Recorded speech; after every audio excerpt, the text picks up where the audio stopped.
State of the Heart podcast, episode number 4. And today we have some special guests. But first of all, my regular, amazing, fantastic co-host, Watergate. Say hey, buddy. What's going on? Hi. How's it going? It's good, man. It's good to be back. It's going good. Been working a lot this month. I'm very excited. No content being out, but how about you? Oh yeah, no content from me at all. Just the Wayfinder project. Just the Wayfinder project. Super special. Just a gigantic, monumental effort that's going to help out the entire Kingdom Hearts community. Just that thing. It's fun. You heard it here, folks. I'm really excited to introduce our 2 guests. Who? You guys want to say hello? The Super Spaghetti Bros. Woo! Hello. Dude, I was holding my breath that whole time. I was about to pass out. I was like, oh god, I don't want to make any noises. That made me hold my breath for like 3 minutes. I think I broke the world record. Oh my god. He actually does that on our podcast too. I told him he doesn't have to, but he just holds his breath my whole intro until I say hello to him. So, but they're separate recordings, Jason. You don't have to do that. It gets me in the zone. You get a little high from just holding your breath. Yeah. That fear of almost dying really gets him excited for the podcast. Gets you in the podcast mood. Yeah, hell yeah. Right. All right. But thank you guys for having us on. Yeah. Wow, we just did the same thing at the same time. That was crazy. We're like big fans. we're really big fans, and I like being on other people's podcasts because then I don't have to be in charge. Except on this one, I've had to be. But it's great to have you guys on. You guys were very inspirational to me to get my butt in gear and talk with Damo about starting a podcast. So I've been listening to your guys' podcast for years. I don't know. It might not be years. It felt like it really was. I'm always a fan of you guys. We are factually the longest running Kingdom Hearts podcast. I don't know if you guys know that. I am aware. Yes. It is a true fact. Factually correct, if you will, that we are the longest running. So it makes sense that you've been listening for a couple of years, Well, on that note, do you guys want to introduce yourselves and tell us what you do? Jay, why don't you go first? Well, my name is Jason. I'm an alcoholic. Hi, Jason. I play a lot of video games, and we have the podcast about Kingdom Hearts, Ansem Report, and we also have a bunch of other podcasts. I'll let Mike talk about his, but I also have like a Rings of Power podcast, Second Breakfast, and I just really like games and Kingdom Hearts, I guess. I don't know. Yeah, me too, man. My name is Michael. Hello. I'm Jason's older brother, and we do the Ansem Report podcast together, like he said. The longest running Kingdom Hearts podcast, the podcast of champions, if you will. And I also do a couple other podcasts with some other people, like Squid Game. Do Kingdom Hearts fans like Squid Game? I don't know. I really enjoyed listening to that. Well, thank you. Squid Pro Quo. Squid Pro Quo, the Squid Game podcast, and then we had a BoJack Horseman podcast. We do podcasting, but we also stream a lot on Twitch and do a lot of different fun stuff with that. And we like having fun. And important to this conversation we're gonna have, I think. I used to speedrun Kingdom Hearts 3 quite a bit, and I'm officially retired. I announced my retirement, but I was top 20 when I stopped, I think, right? Yeah. Top 25 maybe? I don't remember. That sounds right. It was either top 20 or top 25. I think I was 24th. I think that was my when at the time of my very public, very messy retirement. I was 24th in the world. That's right. And stay tuned, Michael fans, for an exclusive tease about the potential return to speedrunning. At the end of this episode, somewhere in this episode, you gotta listen to the entire thing. Before people, I know there's people listening to this that are like, well, wait, what difficulty did you run it on? It was beginner. I just want to put that out there before people try to, say something crazy to me. It was beginner, and that's okay. I'm okay with that, because Kingdom Hearts 3 on critical mode is a nightmare. I don't think it's made for. All right. So I'll introduce it, and then we'll get into it. Okay. So basically, we had the idea of thinking like, okay, I come at the series from a couple of different ways. Like I really do love the gameplay, And obviously, I'm hugely into the lore as well. But there are obviously a million different ways to play this game, and different people take different things from it, including really difficult challenge runs, like a lot of which are self-imposed, and of course like speedrunning, which is huge in the gaming community in general, but it also has a quite large presence within the Kingdom Hearts community. And we thought, why not reach out to our good friends Mike and Jay and see what they have to say as perspectives as actual speedrunners, or former speedrunners at the very least. Yeah, I guess I should say I ran KH2 and 3. Yeah. I wasn't as good as Mike at 3, but I ran KH2 also. Thank you for finally admitting that. I've been waiting for him to tell me that for years. You can clip it. All right, I can drop the facade that we were even recording anything at all here. Cut that out, please, Damo. Thank you. Yeah, this was all bit, so Jason would admit that. Yeah. Wrap it up. But you guys My have whole actually something room pretty disassembles exciting around me. You guys have actually something exciting coming up on your Twitch channel, right? Yeah, we're doing our first ever subathon starting December 13th. And we're gonna, if we get enough, every sub adds 10 minutes, and if we get enough, we'll go all the way till the 18th. So it's like 120 hours. Wow. In that time, we are going to be playing. Well, we're going to be starting with Kingdom Hearts Recoded, because it's a game that Jason and I have never played before. Actually, we've watched the movie and we know about it, but we've actually never I've watched played. all the cutscenes. Yeah. Man. We've never played Recoded, so we're going to play through that to start, and then we're going to see where it takes us. There might be some speed running involved. There'll definitely be more Kingdom Hearts, and among other games. We have like an election we're doing for moderator on our Twitch channel, which is exciting. And we got a lot of fun stuff that Rigged, we're going to... Yeah, it's rigged. I don't know who's going to win. But we got a lot of other fun stuff we're doing related to how many subs are given, because it's not just about adding the time. There's going to be a lot of cool stuff with that. So we're really excited about it. We do a charity stream every year that's like a marathon stream, and we have a lot of fun with that. And this is bigger and crazier than that we've ever done with that, because we like doing weird big events on Twitch. And so we're pretty excited for that, and especially Recoded, because I've never experienced the game before other than watching I watched Preferred Whale cutscenes. 6, shout out, a little bit. That's the only little bit of gameplay I've really seen. Right. Yeah. Man, I'm so excited for you guys to enjoy Recoded and experience that game. Dude, I'm going to be really pissed off if the Roxas cutscene doesn't hit like everybody says it does, dude. I'm going to be mad. See, the fact that you even know that that's going to happen, like, already kind of pulls you out of the experience. Here comes Water with his spoiler talk. Here spoilers. We go. Water hates spoilers, everybody. Don't your entire Water. life's made up of experiences, and so if you have those things ruined or take like it, okay, no, Who says it's ruined? This isn't our topic.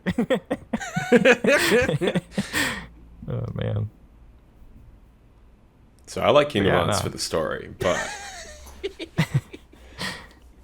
all right. So I don't know. Let's start. It's like Kingdom Hearts story, critical mode. What do you guys like about it? What's your favorite part about it? My favorite part about Kingdom Hearts 3 critical mode is that it didn't exist when the game launched. That's true. I'm not against critical mode. I think it's pretty decently balanced in KH2. I can't speak for the other games a ton, because one doesn't have it. I think it's pretty balanced in BBS as well. Yeah, really? I have never played BBS on critical, but I will say that on KH3 it's definitely not balanced, and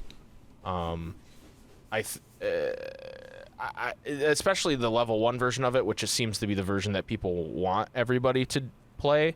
Right. I've watched people play level 1 crit, and even that is not enjoyable. Like just watching someone struggle with it. Like shout out to Tatsumaki, who I've watched play it multiple times, and it just does not look fun. It's not something that the game was designed with in mind. I think the development team was probably surprised that people were like, "Hey, where's critical mode?" Which they shouldn't have been, but so they kind of just slapped it together, I think, and Right. it's not what it needs to be. I like I said, on Kingdom Hearts 2, I think it's pretty balanced. Yeah, that seems to be everybody's most like, if you think of, critical mode, your first thought is like level 1 crit KH2 FM speedruns, I feel like, or, runs of, yeah. Yeah, that and I think there's just like this weird and we've talked about this on our podcast before, but I think there's just this weird stigma with like playing the game on anything other than that. Jason, we had this stream where famously someone else in the Kingdom Hearts community, after Jason beat Yozora for the first time, came in and said, "Now do it level 1." This is like the week that it came out as well. Right. I feel like it was like 2 days after it came out. Yeah. Now beat it level 1, and like not joking, not in a meme kind of way, which you would expect. More like I don't think that what you did was an achievement in any way. You should now do it on the hardest thing, or it doesn't count kind of way. And I've seen that sentiment a lot in the Kingdom Hearts community. I don't quite understand how this game that was designed for kids, which admittedly it has a fan base that's not just children. Like, I'm not, Did you just call this a kids game? Well, I'm a grown man and I love Kingdom Hearts and I love the gameplay and I love the story and everything. But it's, it started as a game for kids. It was supposed to be like the Mario of Square Enix, you know what I mean? Right. Or Squaresoft at the time. And it's become this, like, I don't know, this thing where the gameplay and the difficulty of the gameplay matters so much to people. And I don't quite understand where that came from. I feel like where it came from it's not like it's Devil May Cry. It's probably KH2FM is what spawns that, right? Like, you have this quote-unquote ultimate version of the game, the director's cut version, with critical mode, a shitload of extra bosses, and the ability to play it on level 1.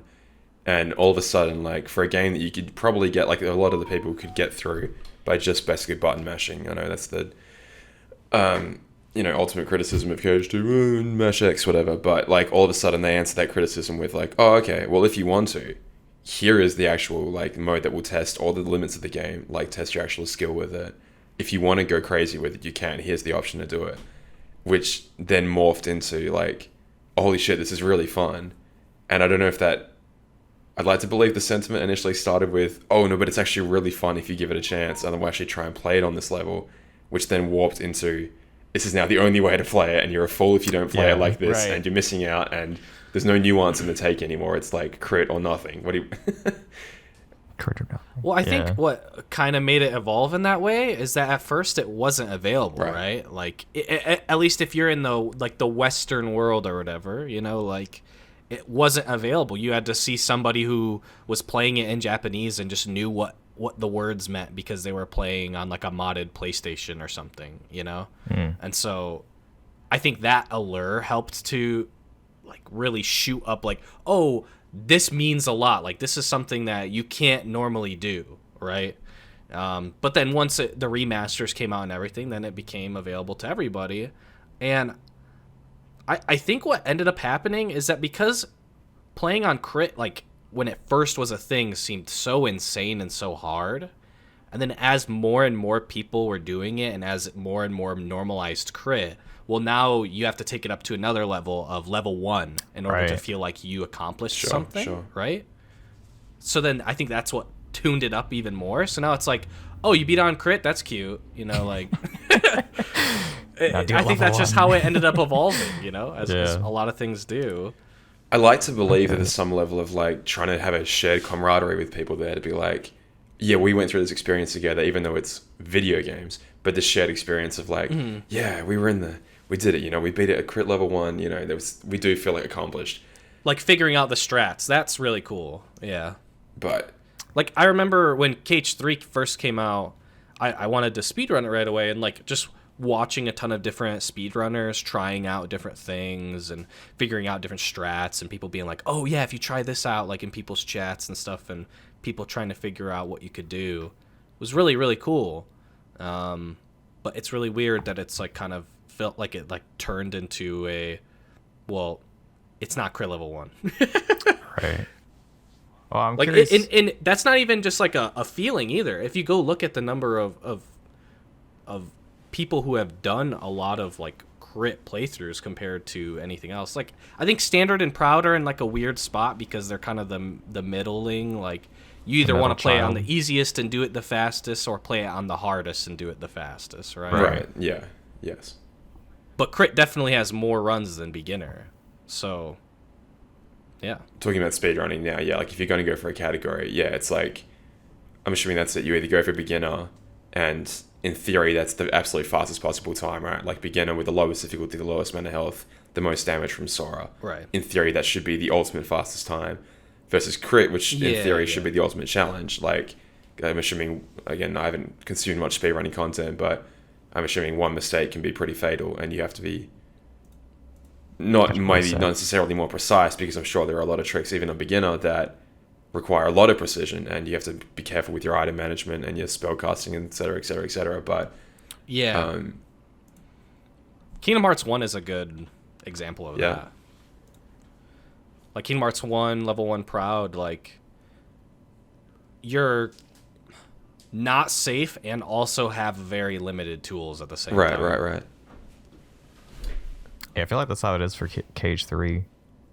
Well, at least in my like limited experience of playing critical mode on Cage 3, it just feels like you're hit once and then you're dead. You know, you don't really have much. I mean, I guess if you're like leveling up, you get more defense and stuff, and you can put some items on. But it definitely feels like, you know, you get one shot. Otherwise, you got to retry the battle. Well, and there's fights in there that are so like I'm trying to think of a good word, but the vulture, right? Just clearly not designed for that kind of gameplay. Yep. And to the point where they even lowered the health that boss possesses, right? Because it's with one of the last patches they did for Cage 3, they did that, and just and even then though, it is still just like a danger-filled, long-winded fight that doesn't need to be that way. And that's like kind of the Kingdom Hearts 3 experience. Actually, I was thinking about this recently because I watched Regular Pat, shout out to Regular Pat, his video on ranking every boss in Kingdom Hearts 3, and he talks about the vulture a lot in there, and it's how I feel about a lot of the bosses in KH3, where they don't really have like a ton of variety, and a lot of them are just beat them up, which is kind of Kingdom Hearts, but it's this game definitely. That's why, like I say, I don't think they planned to have critical mode until there was like an outcry of people that wanted it. I don't think they wanted to do that in this game, and then they said, why not? I'm pretty sure in the files, like crit exists, like, you know, for the abilities, like the V bonus or victory bonuses, like they have like auto triggers on those abilities you get, so that like if you're on critical mode, you'll receive it. So I feel like they planned it, but they didn't release it on time because, you know, it wasn't balanced. But then they just kind of had to, because like everybody's that like, well, we want it now. It's like, yeah. But I definitely feel like I hate the vulture. Amen. It's just, I feel like the fights in Cage 3, especially, at least from my perspective, seem much more cinematic. Like you're much more like, I don't know, everybody's gonna hate the, you know, it's more like Final Fantasy to me. Like you have these gigantic bosses as opposed to like these humanoid characters. Like, you know, you're no longer fighting. Well, I guess you fight or not Barbosa. You fight what's his name? Davy Jones. Davy Jones. Yeah. Davy. But like most of the time you're fighting like these massive like Skull and the Vulture and stuff like that. Like they're 10 times your size, and so I feel like they focus more on like the theatrics of the battle, like the wow factor. Because like when I was going through Cage 3 the first time, it's like, man, these are so cool. Like I'm fighting this massive creature, and like you're doing all these, like you're stopping the moon from crashing on the ground. Like it's more cinematic and more focused on like the aesthetics as opposed to like reaction commands, which I feel like Cage 2, right? I feel like it's kind of similar, but you do have like, and I could be wrong in this because I don't focus a lot on the gameplay, but it's more like, you know, you have these different drive forms and they're limited, as opposed to Cage 3 you have like the other forms that you can just keep on regenerating. And then like Cage 2, you're doing a lot of cinematic battles like with triangle, so it kind of like makes it feel like more engaging almost, as opposed to, you know, in Cage 3 you're just doing like the beat 'em ups, and then you sometimes have like the you know, the stop the moon from crashing or hop on the vulture's back. But it's much more infrequent compared to Kingdom Hearts 2, where it feels like basically every enemy has a reaction command associated with it. Exactly. Yeah, you can just mash X to get through it, but if you're clever and you block at the right time, or you do a parry, or you dodge, whatever it is, you can find a window to exploit that and get a unique command to their enemy, which does feel like, even though they're fundamentally the same, you know, they're a dude with a health bar and you're going to beat the crap out of it, it does break it up a little bit where you can feel like, okay, I need to do this to beat this particular guy. Right. Well, and maybe my mind is warped because I ran KH3 so much, but you're absolutely right, Water, that they went for a spectacle more than just like, hey, beat up this guy in a cloak again. Right. Which is really cool. And to your point, I remember playing through the first time and being like, man, this is so cool. Skull, he brought down the frickin' sun or the moon or whatever. Yeah. Verum Rex, you know. But then you get into, and I think this is part of the reason why there is in the community, especially in the challenge run or speedrun community, there's kind of a negative connotation with KH3 as compared to 2 or even 1. And that's because there are things that seem like, if you're just playing the game for that reason, there are things that are designed, at least it seems that way, to just waste your time, right? Right. Yeah. Right. Well, if I'm fighting Skull, it's like, oh my god, like there's a reason that you can skip his DM, because otherwise it's just such a waste of your time. But if you're playing it casually or for the first time, you're like, oh, this is the coolest thing ever, right? Yeah. I think speedrunning the game has warped my mind a bit on that, where I'm thinking of the negative way to see Skull as opposed to that is actually a really cool fight. So, right, and I feel like in previous games, right, like there's always a way to exploit the AI, which now that you've shifted from like a custom-made engine, you're now in like Unreal, where they have like AI, like you have better, I wouldn't say, but I don't know, custom. And it's hard to I would say better AI. I would say better, but like, right? Because like in I KH2, would probably say better AI on average. Even not comparing like Kingdom Hearts to Kingdom Hearts. Just overall. Just better. Yeah. Yeah. Because like that's their purpose, I guess, is to make like a game engine that you can just pick up and use. But right, I feel like with Unreal, you have like these gates, right? Like you have like, all right, once you get to like 75%, like it's a hard cutoff. You have like they have to do this move.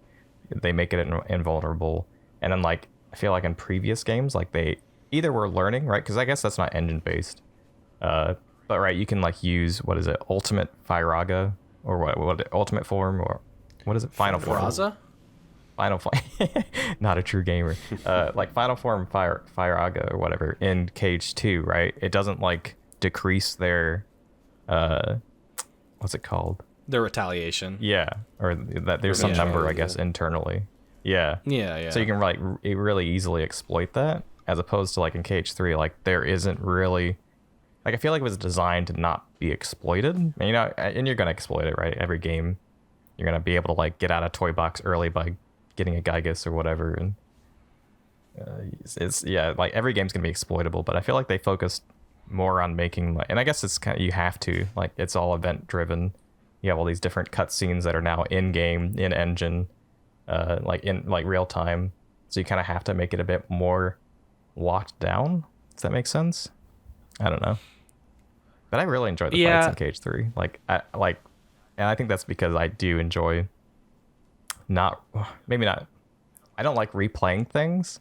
So like once I get my like, you know, to me KH3 is not replayable. It is, but not as much as like, you know, people that do KH2 or KH1 speedruns all the time, like I feel like it's not as friendly in that way. And obviously, right, I'm looking at this like with a bird's eye view. I'm not in the community culture, so it's like, to me, you know, there's like, it's made for the spectacle. It's made for the average enjoyer, and it's not, you know, you can't like exploit things as much. But Mike you could probably speak more to what's exploitable and what's you know, there's probably heaps of stuff I don't know about that. I mean, like yes and no stuff. I just like that you're implying Kingdom Hearts 3 is for the blue collar Kingdom Hearts enjoyer, you know. Wait, what's that? What does that mean? The sweat, just the hard working, roll your sleeves up, sweat on your brow Kingdom Hearts fan. Hell yeah, brother. Don't got time to deal with no final form Firaga, brother. Yeah, I love cracking open a Miller Lite when I get home and enjoying some KH3. That's not what I was implying. At least that's what everyone heard. Yeah, that's what everyone heard. I already have a couple notifications on Twitter where people are asking me about this, because I'm live streaming this, by the way. Yeah, nice. On Twitter. You're live tweeting? No. I'm live streaming on Twitter. Yeah, people can hear you right now. Say hello to my 10 followers. Nice. Hi, Twitter. Blue? Is that a blue feature? Yeah, I have a check mark. Anyway, there's some things that you can exploit, but I think what you're trying to say in the same way is like KH2 is just older and it's been around a lot longer. And exactly. It's a worse game. And that's not what I said. Not falling for that trap.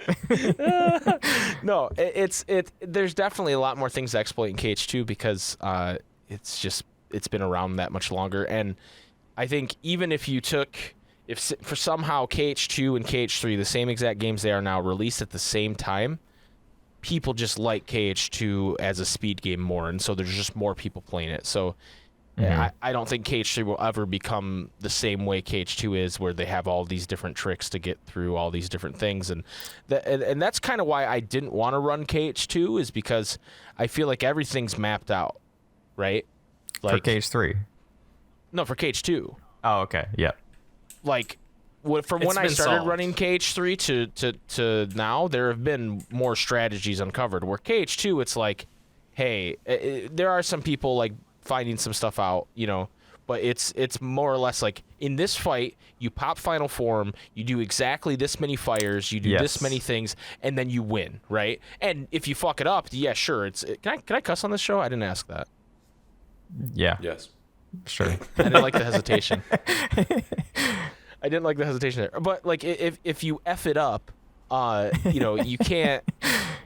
That's it, right? But that's how you do it. So it's just, here's a KH2 speedrunning is learning a bunch of strategies, and KH3 speedrunning is similar, but there's still things people are finding out to shave like seconds or minutes even. You know what I mean? And it's because it just doesn't get as much play, and it's not as popular of a speed game, and it hasn't been out as long. So that's why I wanted, when I started, like, I was like, I'm gonna speedrun a Kingdom Hearts game, I wanted to do 3. Right. I'm kind of curious, actually, to go off on a little tangent. Because, right, as you said, KH2 is kind of figured out, and then all these runners are now running it, and then KH3 comes along, and there's not as many people discovering. And I won't say that like Noble is looking for this, but it seems like people almost wait until it is solved and then go for the top record times, as Some opposed people to do, yeah. Right. I'm speaking in generalities. But like, I wish more people that spent the time looking for the answers got more of the credit. Yeah, like it's kind of like some strats that you'll see in speedrunning where they're named after the person that found it, or like something like that. Right. And people who are involved in that will sometimes you'll know, okay, yeah, this person figured out this or whatever. Right. It just depends on this, like how much time is saved on this, or like how insane is this strat and stuff like that. But yeah, no, I get what you mean with like, they figured out this thing that they should get credit for it or whatever. But if they found out something that was like so OP that it saved like a ton of time, that means that at one point they were probably like world record holder, at least for a little bit, because of that strat. And then people were like, okay, yeah, you found this out. Yoink! Yeah. Now I got the world record. I found this. Yeah. I would say it's like with KH2 thing in general too.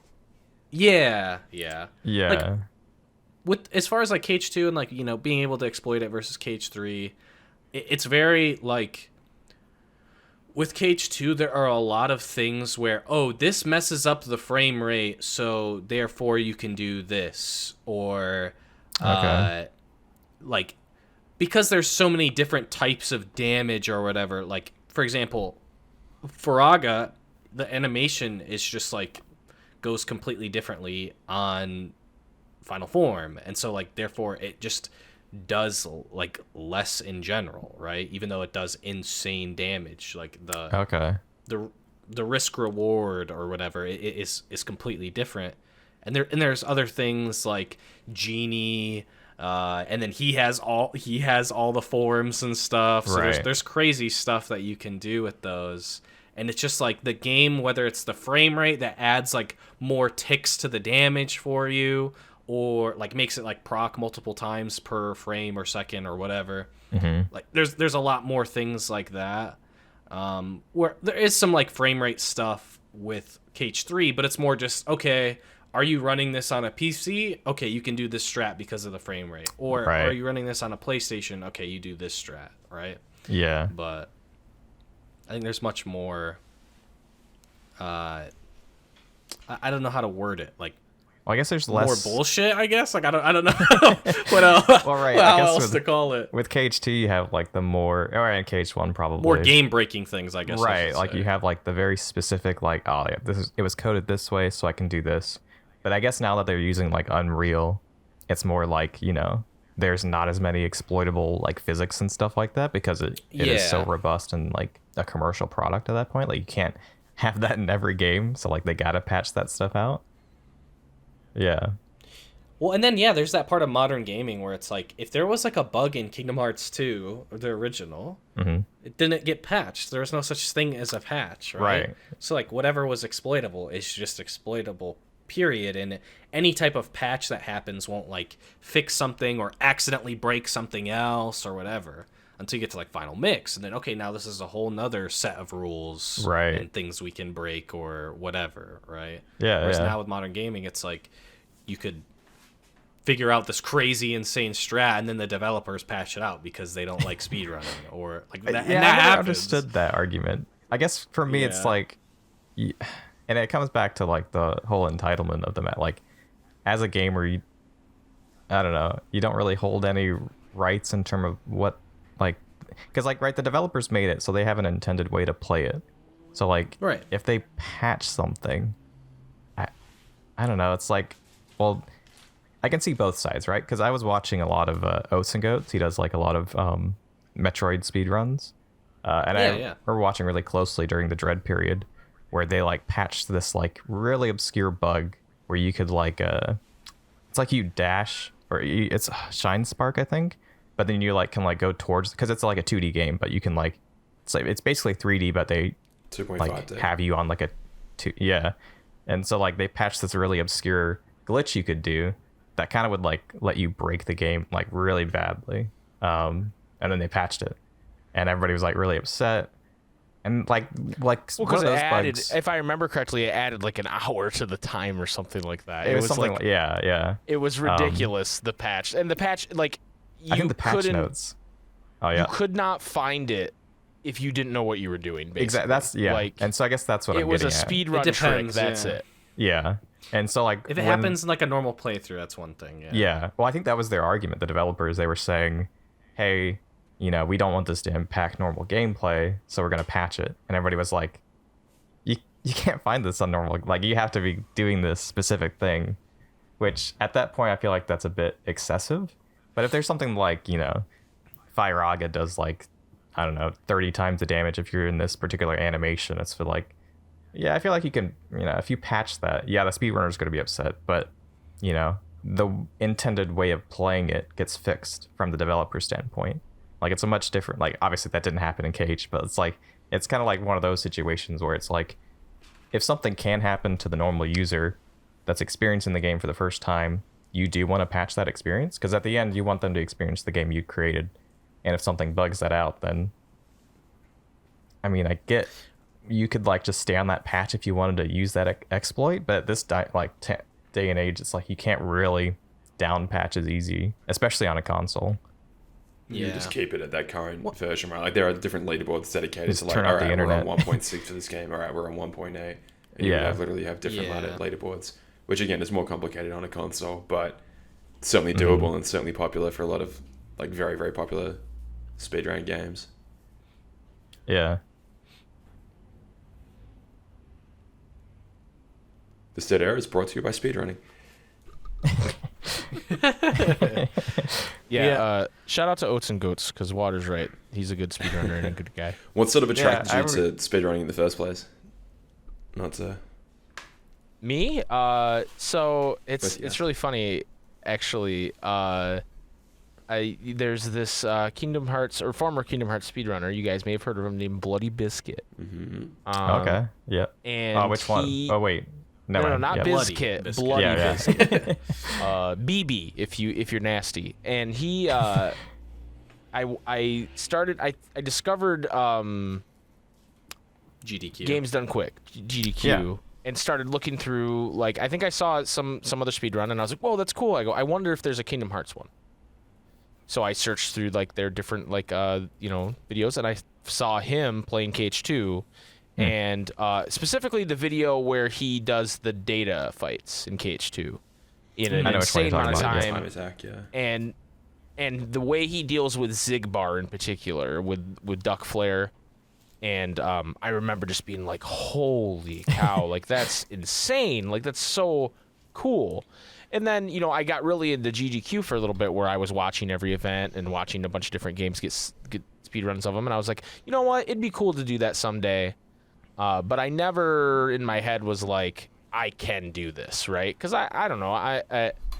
It was never something where I was like, I can get good enough at this. And so I was like trying to look for games where I was like, this is an easy speed run. I'm going to do this, right? And then I just, Jason started running KH3 right when it came out.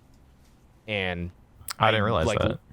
Yeah, he basically, it was like a month after Jay? Yeah. Yeah. So he started running it and got pretty frustrated with it after a while. I think it was during our first charity stream. He said, "I'm never doing this again," because he missed something. There was just like so many. It. Yeah. Well, I want to hit a certain time, and then it was like frustrating. But with KH3, I just didn't really like the things that weren't like the base gameplay part of it, right? Like Verum Rex. Like, I would never, ever want to run Verum Rex. Like, if I'm good, bro. Yeah. So anyway, I learned pretty much everything about the run, because our original goal was, that'd be cool if we could go to GDQ, right? Yeah. And I would sit on the couch and Jason would run the game, right? Because, I'm a decent enough guy at saying words. I could explain everything. But in order to explain everything, I have to know how everything works. True. And so a certain amount of time after he stopped doing it, I said, you know what? I'm going to start doing this. And I got because I had gotten my Kingdom Hearts PS4 Pro, like the Kingdom Hearts edition. I got lucky. Okay, just rub it in my face. Yeah. Because I had the SSD in it, so the loads were faster. Yeah. And I was like, I'm going to start running this game. And because KH3 loads were terrible. Yeah, that was a big issue. And it wasn't out on PC yet, obviously. So, there was that whole thing. So I was just like, okay, if I can get these loads down, I'll feel good about doing this. And then I started doing it, and then eventually I transferred to my PS5, which had even faster loads. Mm-hmm. And I liked it a lot. The reason I stopped was because I don't have enough time. I hit a plateau where I had a really good run the day Sora got announced for Smash. Because we streamed that, and then I did a run right after, and it was like, a personal best for me. The power of Kingdom Hearts, dude. It was a really good run. Like, everything went right. And I just didn't have the time to put in the practice to beat that run. Because Kingdom Hearts, it's if you're pretty good at it, it's like a 3-hour speed run, maybe 2.5 if you're like world record worthy. Mm-hmm. And I was just above 3 hours, and man, the amount of times I had to restart and go like, do I have time to do it? Like, even if this goes well, this is going to be 3 hours of my life and my stream time, and I just didn't have that time to dedicate to it. And so then it was frustrating, because it was like, I'm not getting any better, but I can't do anything about it because I just don't have that kind of time. Yeah. And like, as a unless I just dedicate it everything to Kingdom Hearts 3, right? If I go, hey Jay, kick rocks, we're not going to stream together anymore, I'm just going to run KH3 from now on. I could have done that. I didn't want to do that. Right. So I decided, instead of being really frustrated with myself about it, I would stop. Oh, and you had the initial goal of getting, like, top 25 or something? Yeah, I had the initial goal of... It was beating Bloody Biscuit, actually, who's not a KH3 speedrunner, but he was like top 50 or something, And then Tatsu and I kind of had a rivalry where we were going back and forth trading times, and that was fun. And then he kind of stopped, so then I didn't really have a reason to go other than... I met my goal, and I wanted to get back. I wanted to get top 10. Much, yeah. I wanted to get top 10, but that run on the day Sora got announced was just so good, and it was really tough for me to beat it. And so I never did. I still get the itch sometimes to go, I could just play KH3 right now, Because I really do like speedrunning as as a stream vehicle, at least. Like, I don't think I'd sit here by myself and run cage. When you're not having to reset, yeah. Right. Right. But I do like it as, like, and I think we gained a lot of growth in our Twitch channel when I was doing, like, late night runs. People would stop in. And I remember watching those a lot. Probably because it fit with my time. Like, I'd just get off work or whatever, and you'd still be streaming. Right. And I remember there were people like, there's this, actually, this is kind of a funny story. So, Lands of Masters, everybody should know Lands. If you don't know Lands, you should. He was tweeting about some UFC fighters who were brothers, and their last name, they were like Russian or something, was similar to Spaghetti.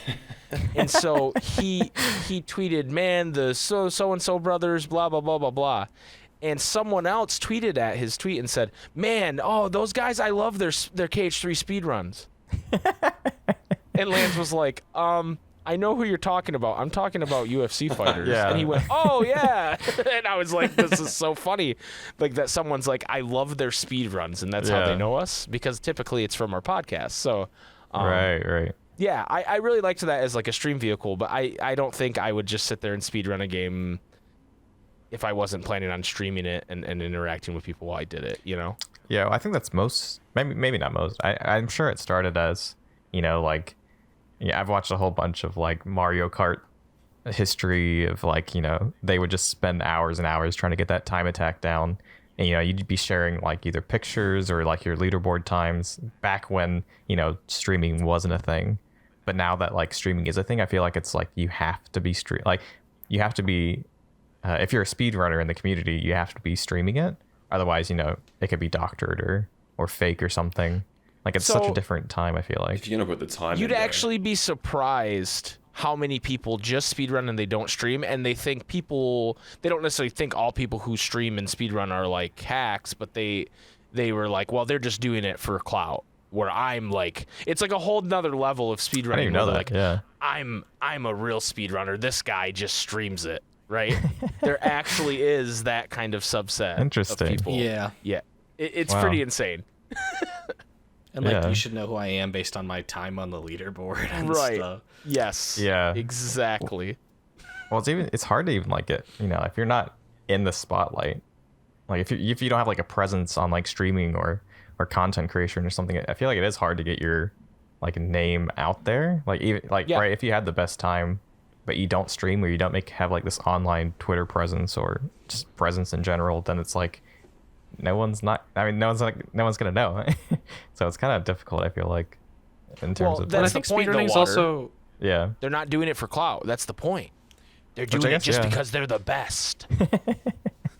Yeah. Well, I think speedrunning also leads well into keeping, like, a consistent stream schedule or something, right? Like, okay, I know I'm gonna stream, like, 5 hours. I can get in, like, that leaves me, like, okay, I can at least get one run in, and then I can end stream, or I can practice some stuff after, or, like, even if I get, like, halfway into a run, I can still reset if the run dies and still be able to go again. Right.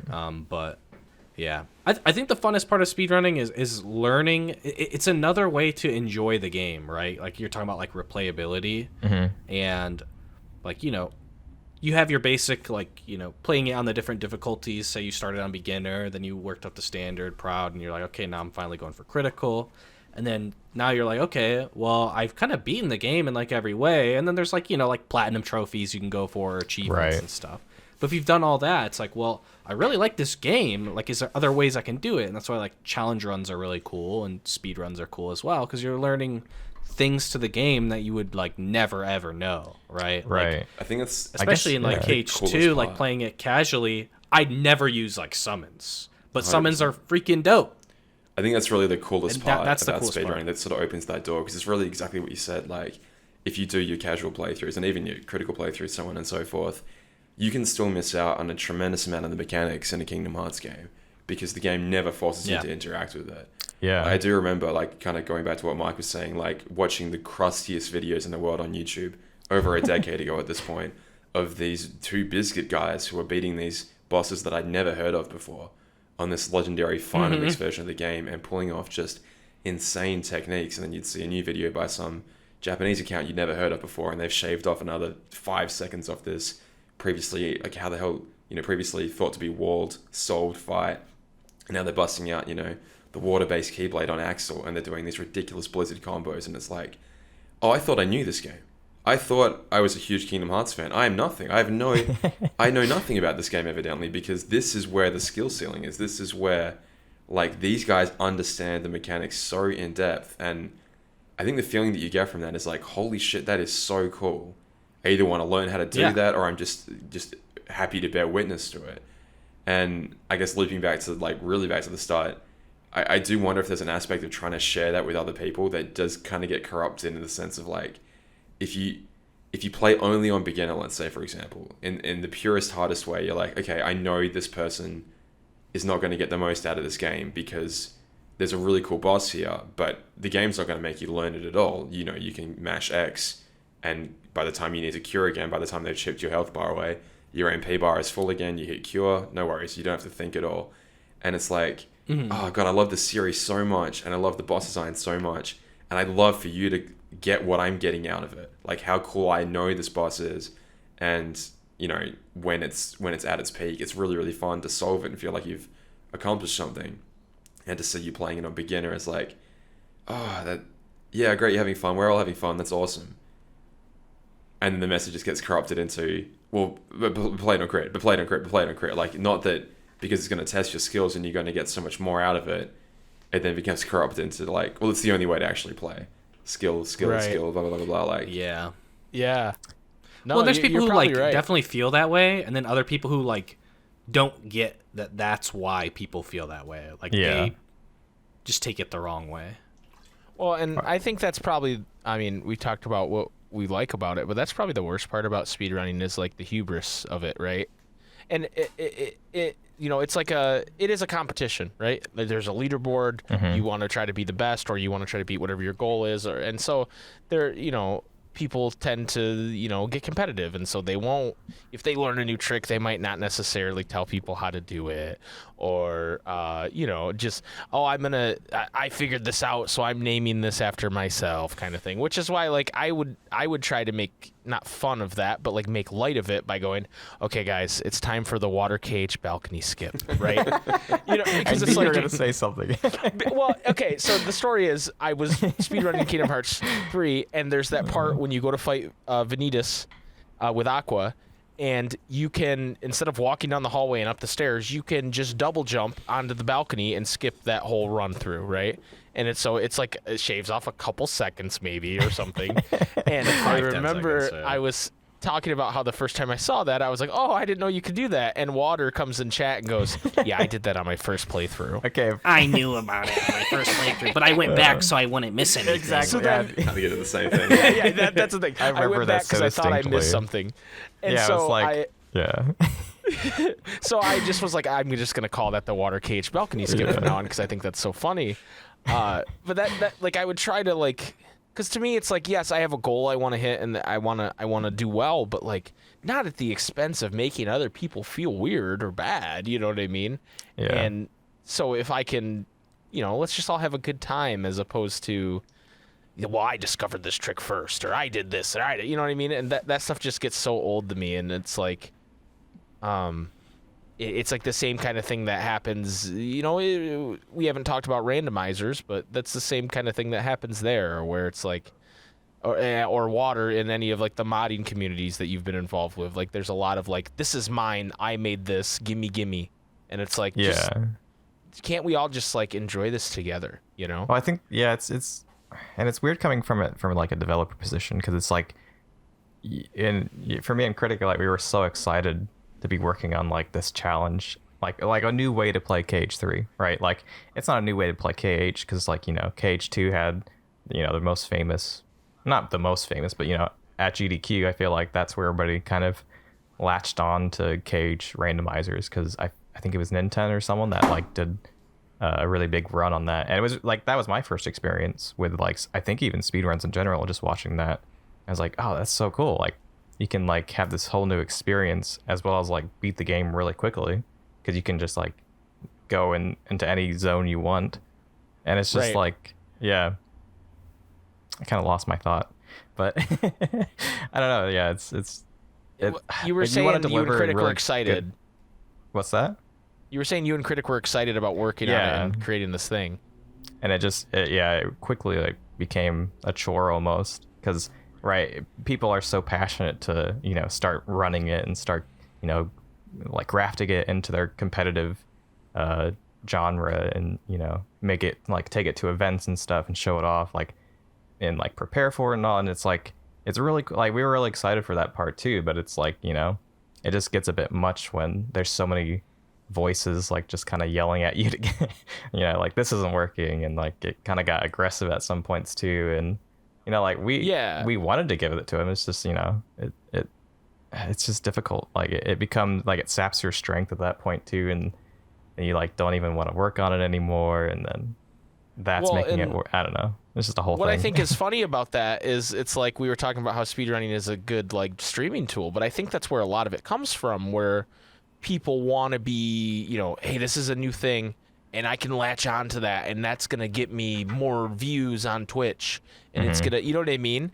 Oh, I'm going to run the first tournament of KH3, and that's going to get me more views on Twitch. And it's like, why does it have to be about that? Like, just let them create this thing, and when it's ready, you can run whatever tournament or you stream it or do whatever you want, but everybody wants to be the first, right? Everybody wants to be... And I was actually going to talk about that too, because, I used to be in the zombies community with Whale, or even I guess before me and Whale met,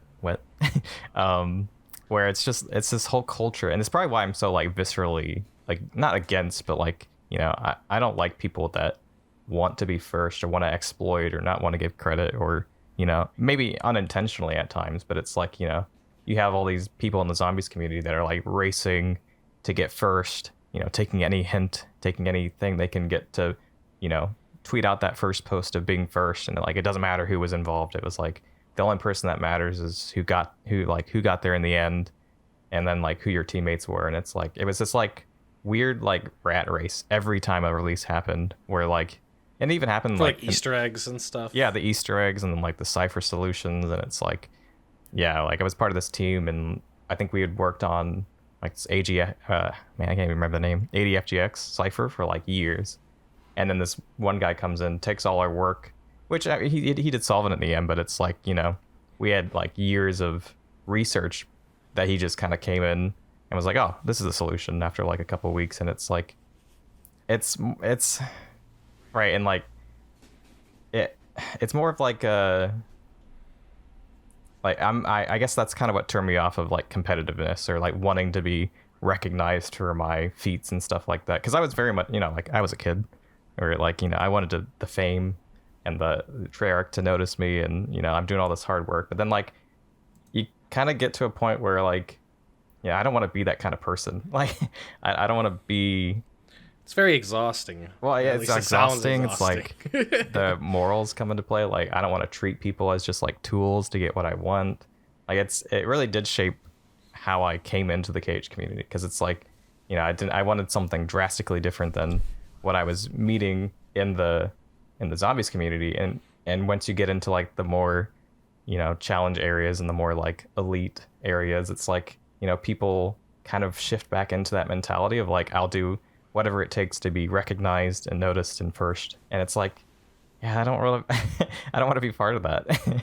Which got off on a long and I think tangent. there's definitely some people that think of it that way and are like that way, but then there's definitely the people who the symptoms are all there, but it's not the same thing, right? And that's totally on me for like projecting that kind of behavior on other people. But like, I don't know, it's hard for me not to if I'm seeing behavior that I've seen before, it's hard for me not to like compartmentalize and pull back, because I've met so many good people. Like, I've met a lot of really like Tatsumaki and Violin, like a lot of people that I either friends with or acquaintances with, or just we know each other, like, and they're nobody's, I feel like, a bad person in the cage community. Like, it fosters this kind of competitive nature with the whole like crit level 1 runs, like I think either Mike or Jason or Damo were saying. But it's like, I think it in the end, right, like it kind of just is this different view of like, I want you to experience it this way, and then it kind of gets like telephoned into like No, you can only play it on crit. Like, I feel like that's not the basis of it. Like, obviously, for some people, I feel like telephone's a good example of that, or like a good descriptor. Yeah. It's a good analogy. Yeah. I feel like most people like, because KH is like, it fosters this like really like my friends are my power, and like we can get through it together, and light and love and all that stuff. It's like, I don't know. Like, it doesn't seem like a community that would, your first instinct would be competitive and, right. Yeah. Well, it's insane how many people miss the point, though. Yeah. Like, it's absolutely insane. I don't think anybody means harm, but it is insane how many people miss the point of Kingdom Hearts. Yeah. Well, I think it's because you get into, and it's not just challenge runs, right? Like, it's any aspect of the community that you focus on, like shipping or challenge run or lore discussions. Like, you just get tunnel visioned into like, you kind of like block out kind of the overall message and just get into like that one part of the game. Like, you have to have the best technique to do this part and blah blah blah, and I'm the best one, and I like it. I don't know, you just kind of lose focus of like, this is a game where everybody should be loving each other and getting along, and nobody's doing that right now. Like, I don't know, I feel like you see a lot of Twitter posts that are like, man, why is KH like there's more drama going on now or whatever. Like, it's like every week or I don't know, I've kind of tuned it out at this point, but I feel like there was a good chunk of time, especially I feel like around like KH time or KH3, KH Melody of Memory time, where like every other week there was some kind of drama happening. I only sort of thought about it when you kind of was talking about it then, Water, but I even consider like, I'm going to relate it back to what I was talking about before, but like just wanting that shared experience of Kingdom Hearts to permeate like every single part of it. Like I'm sure everyone has their own ideal playthrough of the series order. Like, okay, you need to play this game first, then this one, and this one, and this one. And I think you're trying to like impart, if you're telling someone else, okay, how do you get into Kingdom Hearts? Okay, well, obviously you start with Kingdom Hearts 1, yada, yada, yada, yada. And I think I'm also trying to do that so that they have the same experience, or at least the ideal quote unquote experience when they go to play it themselves. And it's like, I don't want you to miss anything in this. I know where I'm coming from it personally is like, I want you to get the most amount of enjoyment out of the series possible when you go through it. And so if I'm like I am working on a video, I've been working on it for ages, like the ideal play order for the series, at least in my opinion, not being like, it's wrong if you do it this other way, because who cares if your first experience in the entire series is you saw someone doing, I don't know, like let's say a speedrun of Kingdom Hearts 3 at a GDQ or something, and you're like, holy shit, this series is actually kind of fun. I've seen a bit of Kingdom Hearts 3, maybe I'll try it for myself. Okay, that's fun. Maybe, okay, there's a story there as well. Clearly I'm missing out. Okay, now I'll jump back to the start and play it from the beginning or whatever.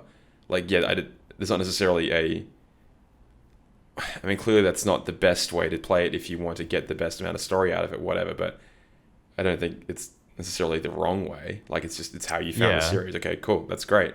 Welcome to the club. Like, have a copy of Kingdom Hearts 1. Let's have some fun. Like, well, it's funny because I basically told Whale, like, all right, because I was really into Kingdom Hearts when I moved to New Zealand, so I was like I wanted her to like experience the whole series. So I'm like, just start with KH1 and just play through the order on the remix, right?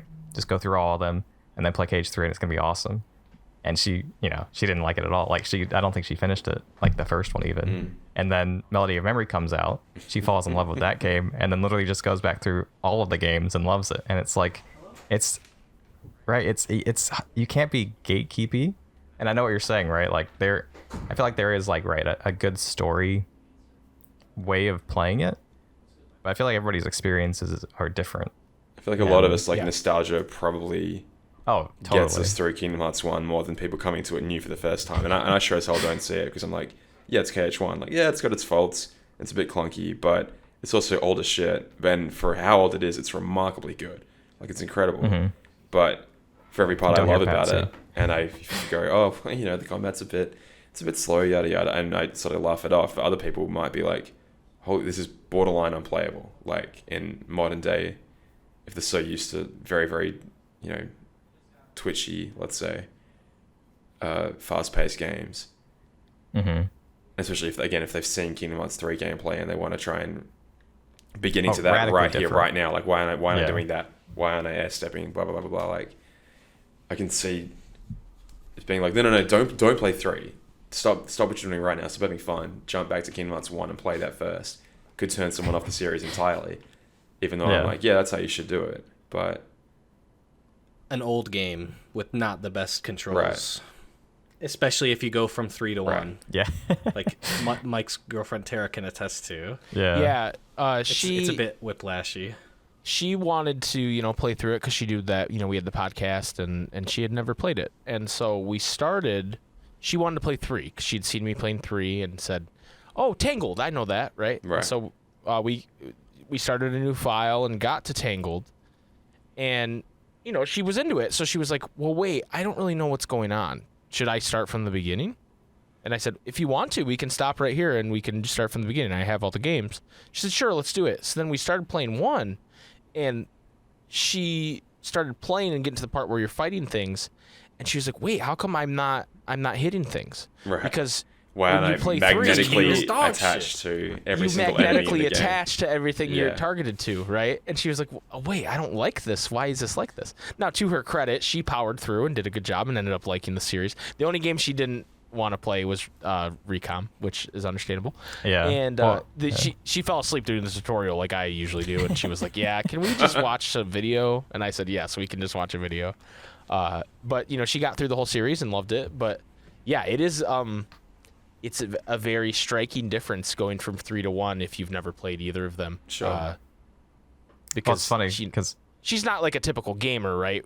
Like she doesn't play it. She likes, her game she played when she was a kid, like Super Mario World, but she's not like, she doesn't play games a ton in her spare time. She does with me because she knows I like it, but so she got really good actually. So it was during COVID, so we had a lot of time to play, but she got really good, and we started streaming it, and people were really hyped for her. But she, that's not her thing. So, of course, KH3 is designed for people to get into it for the first time. Like that was the point. But because of the story, it kind of loses gameplay-wise, yeah. Gameplay-wise, it's made for people to play for the first time for sure. I just feel like modern gaming is so different than making up your own system, and like it's so like I don't want to say like cutscene driven, but like it's almost like you're playing through not a movie, but it's like I don't know, it's like it's such a different experience. It's more streamlined. Yeah, streamlined. That's a good word. Yeah. A lot of the most popular games are like that. Like for example, God of War. That just Wait, don't say anything. I haven't played the latest one. I'm not going to spoil anything, but I'm just saying it is a very cutscene heavy game. I know. It's a game you push through to get to the story, right? There's some good gameplay in there, but it's like they took the model that maybe Uncharted or The Last of Us have, and then put it on God of War, right? Okay. Because they're just very story driven games where there is gameplay, but a lot of times it's pushing a button and watching a character do a bunch of different things. Yeah. With that one button press, and then going back to it. So, and that's like what. And those are the games that people are giving 10 out of 10s to, and so that's what modern gaming is right now, which I'm not saying is good or bad. The modern gaming landscape is incredibly different to what it was, 15, 20 years ago. 100%. For sure. I just want to make one point, because it's a small point. When you were talking about that magnet thing, Mike, I literally, I think Friday, just listened, or I guess for you guys, it'd be Thursday. I just listened to the episode where you were talking about that. Like the exact scenario. Oh, really? Yeah, it was real. I was like, hold on, I feel like I've had this conversation before. No, that's super funny. I just listened to it like literally 2 days ago. We had her come on, and I don't know if you're to that part, but we had her come on to talk about her experience at one point. But I think I told that anecdote a couple times, honestly, because it's like, well, because it's such an interesting perspective. Yeah, it's like she doesn't. She played some games growing up, but like I said, she is not like a gamer with a capital G. You know what I mean? Well, and even if you aren't a gamer, right? Like one of my best friends, Carson, he has never played Kingdom Hearts, and he knew that I really like it from stream and the podcast and stuff, and so he got an emulator or whatever and was trying to figure out, okay, how can I get these games or whatever, right? And he played like the very beginning of KH1 and he's like, yo, this game is dog shit. And I was like, kind of, but like you just gotta take some time. Like, you're really weak at the beginning, you know. You gotta unlock some of those powers. And it's one of those. I'm just picturing Pat where, is so angry right now, and he's screaming. There is a hurdle. There is a hurdle. Even if you're a gamer, dude, it is a hurdle. And then, I agree. Like, I agree. Because you have KH1, then you have Recom. It's just like, oh my god, like, to get what into. A way 100%. to get people into this huge game. Walls, right in the way of like. Yeah, this is an amazing series with so much to give you, but yeah, you got to climb a couple big hurdles first. It's like MMO players, like it gets good 200 hours in. Yeah. It's like it could be insane 2 hours in, 200 hours in, but yeah. And I mean, I really enjoy Kingdom Hearts 1. I really enjoy Chain of Memories and RE Chain of Memories, but like... Did you say Recoded? No, shut up. I really... but asking people that are like really new to the series, and that's, I mean, Kingdom Hearts, it's not... Like, every time it has a new game come out, it's like, okay, here's 7 new beloved Disney movies that we are using to advertise, like, the reason you should play this game. For new people to come in and be like, oh, I love Tangled, I love Frozen, whatever. What's the series about? Like, I can basically play myself in the movie. What's this anime shit? What do I got to do about this? Like, obviously Kingdom Hearts fans are going to play the new Kingdom Hearts game, in theory. But... I wonder if we do often ignore the fact that like it's also attached to this gigantic, very popular for like series. I don't even know what to describe Disney as, but it's integrally attached to Disney, and people are going to come into it all the time and be like, I have to do. I can't. So you're saying that I can't have fun with this one right now? I can't play it on beginner mode because that's not allowed in your community. That's not... I have to go back to number 1 and suffer through this one that you even admit is not that fun to play. But that way I'll enjoy 3 more. Maybe I just won't play this game. How about that? Yeah. How about that? I think... Because, okay. That's literally what happened. My friend just put it down. He's like, oh... My friend who got me into the series... Yeah, I'm going to go play some Destiny and then put it down. He's like, I'm not into it. I'm like, what the fuck do you mean you're not into it? Like, this is the one we've all been waiting for 10 years. He's like, well, you have been. I had a life, you know, in between 2 and 3. I was like, oh no. You took some psychic damage on that one. Huge. It really hurt. Yeah, I'm still feeling it to this day. Super effective, yeah. It crushed me.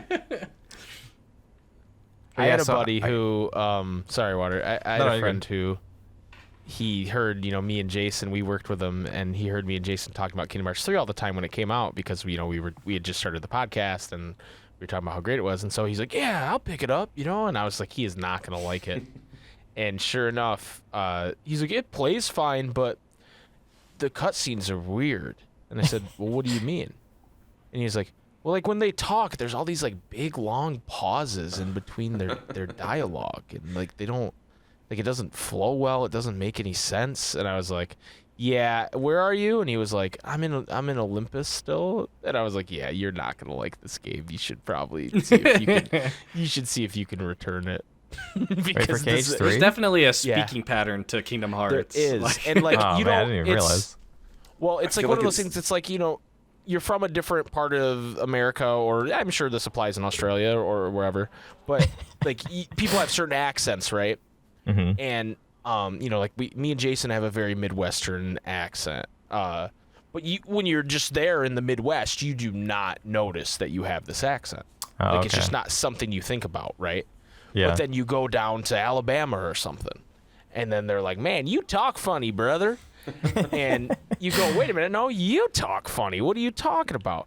That's what it's like. Because when he said that, I was like, no, they don't. And then I went and played it, and I was like, it was like the glass shatter moment in my brain. I was like, oh, they do have weird pauses in between the dialogue. But I don't think that's a Kingdom Hearts thing. I think that's an anime thing. Yeah.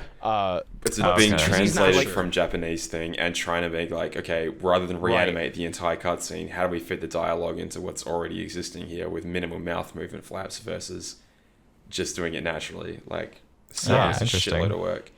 It's funny you say that. He's not like a Japanese guy, you know what I mean? Like he doesn't watch anime or anything like that. So that's why it like hit him so hard. Where I'm just like, oh, this is normal, you know. I feel like 3 actually was leaps and bounds better than previous Kingdom Hearts games in this series. I feel like 2 is atrocious with like just weird dialogue sometimes. awful pauses that just last so long. You want to know what my favorite one is? Please. Maleficent cackling and disappearing, and then what a hag! That one's the best one. Yeah.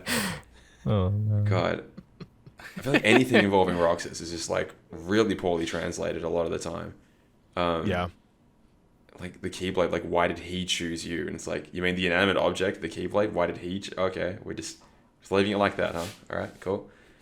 I didn't even notice that either. Holy heck, I'm getting so Flash many new moments for experiences water in my all brain. over. Or you play Kingdom Hearts 2 and watch all the cutscenes.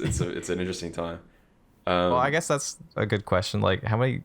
Because I don't play games. Like, once I play a game, I'm usually done with it. Like, do you guys? How many times do you guys replayed the Cage series?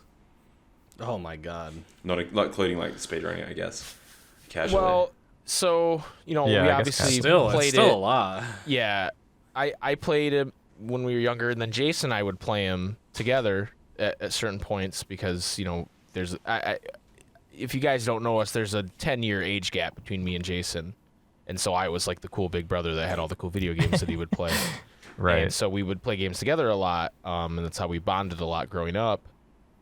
So we've probably played that multiple times before, and then when we started our YouTube channel and we were doing Let's Plays, we played through all of them again then. Okay. And then when we started our Twitch channel, we played through them all again then. I think casually, probably double digits at least. Yeah. And then we got the platinum trophies for each one of the games on our Twitch channel. And then, if you're not talking speedrunning, like, it's probably double digits. Okay. What about you, Damo? I mean, I've got the... I would have played Kingdom Hearts 2 at least a couple times as a kid, then Finamix probably a couple times on like a laptop and an emulator that I had back in the day with that like English patch applied onto it. Then the PS3 versions, probably 3 times each for the plats, then the PS4 versions, then the PC version. So, probably a couple streams in there as I didn't even think about different versions, bro. So, oh my god. Yeah, a fair few times at this point. I feel like a Square Enix game, especially like around the Kingdom Hearts 2 age, you need to play that like 2 times anyway just to get all the story, because like they're always like a character that's just out of view the first time around, or like they're in a cloak and you're like, who the hell is this meant to be? You don't actually know until your second time through, where you're like, oh, that's them, because I know from context now why they'd be in this location at this point in time. But even if the camera lingered over them for a few seconds, I haven't even been introduced to this character yet. I was thinking like playing through Final Fantasy 13 the other day, like the camera goes through the bar and there's like, I don't know, I forget now. I'm saying the other day, like I haven't played that game yet though. Whatever, but there's a character sitting in a bar and the camera sort of pans over them for a second, and like I think my first time through being in India, I didn't even pick him up in the crowd, but they were an anime character clearly standing out amongst all the other like pretty bland characters in the background, and you're like, oh, okay, so they were here at this point in time, and that is important for the story. But you don't know why, or don't even know to pay attention to it at this point in time. But yeah, all that is to say, like I feel like you should play basically every Kingdom Hearts game at least from Kingdom Hearts 2 onwards, probably twice to get all that juicy goodness. Yeah. Well, and then like when you have context from the other games as well, right? Because they're so connected. Every new game that comes out, you got to go play like freaking textualize backlog and play them all again. Yeah, it's like rewatching a show when a new season's gonna come out or something, Or like, oh, the new Marvel movie's coming out, Guardians of the Galaxy 3. Gonna go watch 1 and 2. Like those type of fun things. Yeah, to sort of have a catch up in your mind of everything that's happened and prime yourself for the newest one. I definitely. I guess for me, like hugely get into that. You're going. I don't know. Like when I think about replaying a previous Cage game, it's like, I don't know. I don't want to. Like I as much as I love the lore, like I get most of my information from like watching like compilations or something, or like all the cutscenes and just watching them, as opposed to like playing them. Like I don't know. Weren't you the developer of the Kingdom Hearts 3 randomizer? Maybe that's actually a big reason why I don't. Because I've been developing for the games for like 3 years now or something like that. 2. Yeah, it's been a while. So maybe that could be a reason. I mean, that's what your issue with speedrunning too, right? Is like you're like, I don't understand how someone can just play the same game over and over and over. Yeah. You've said that to me before. But there was a time, I wonder if this is a newer shift for you, because there was a time where you wanted me to teach you to run KH3. We did. We did the speedrun, yeah. Right. And I feel like that was my way, because we didn't really know each other that well, I don't think. Water, I've known you my whole life, all right? Oh, okay.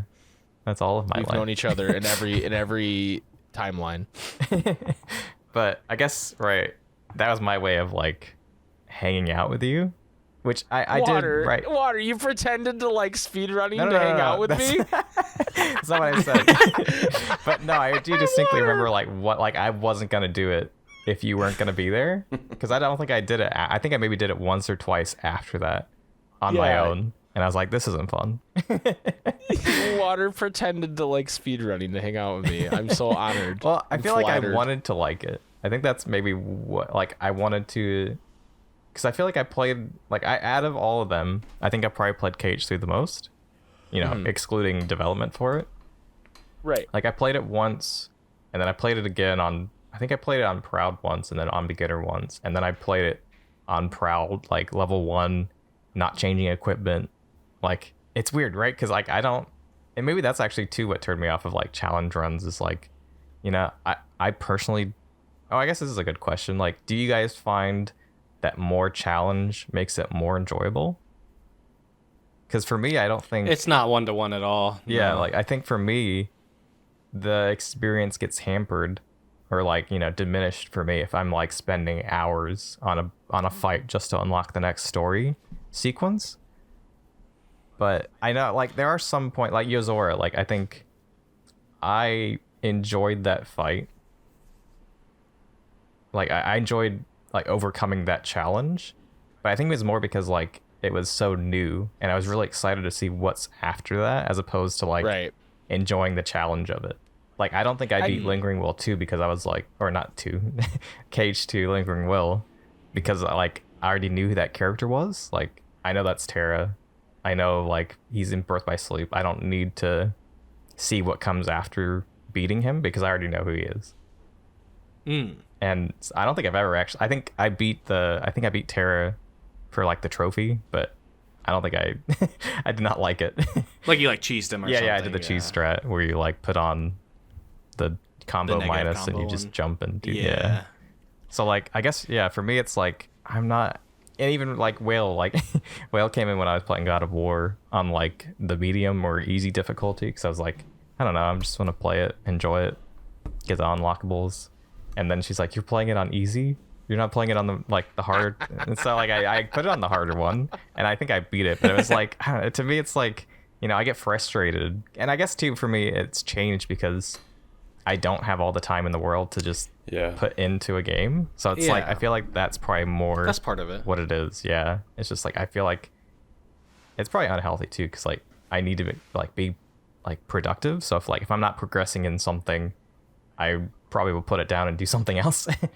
But yeah, I'm curious what your guys is like. Do you think challenge makes something better in the end for, like, overcoming it, or just in general, like, you find it more enjoyable? It depends on what we're talking about, right? Because like, if I'm playing God of War for the first time, I'm like you. I do not want to get stuck on some fight for the next 2 hours, right? Right.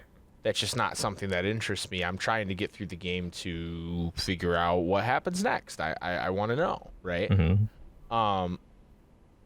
But if that's kind of the point of the game, for example, something like Hades, right? Or Dark Souls. Hades isn't like a super terribly hard game, but there's challenge. Like, you're not, unless you've played it before, you're not just gonna walk in and beat it in one run, right? Right. It's something that you have to iterate on and continue to get better at in order you have to, like, level up and stuff. Right. Yeah.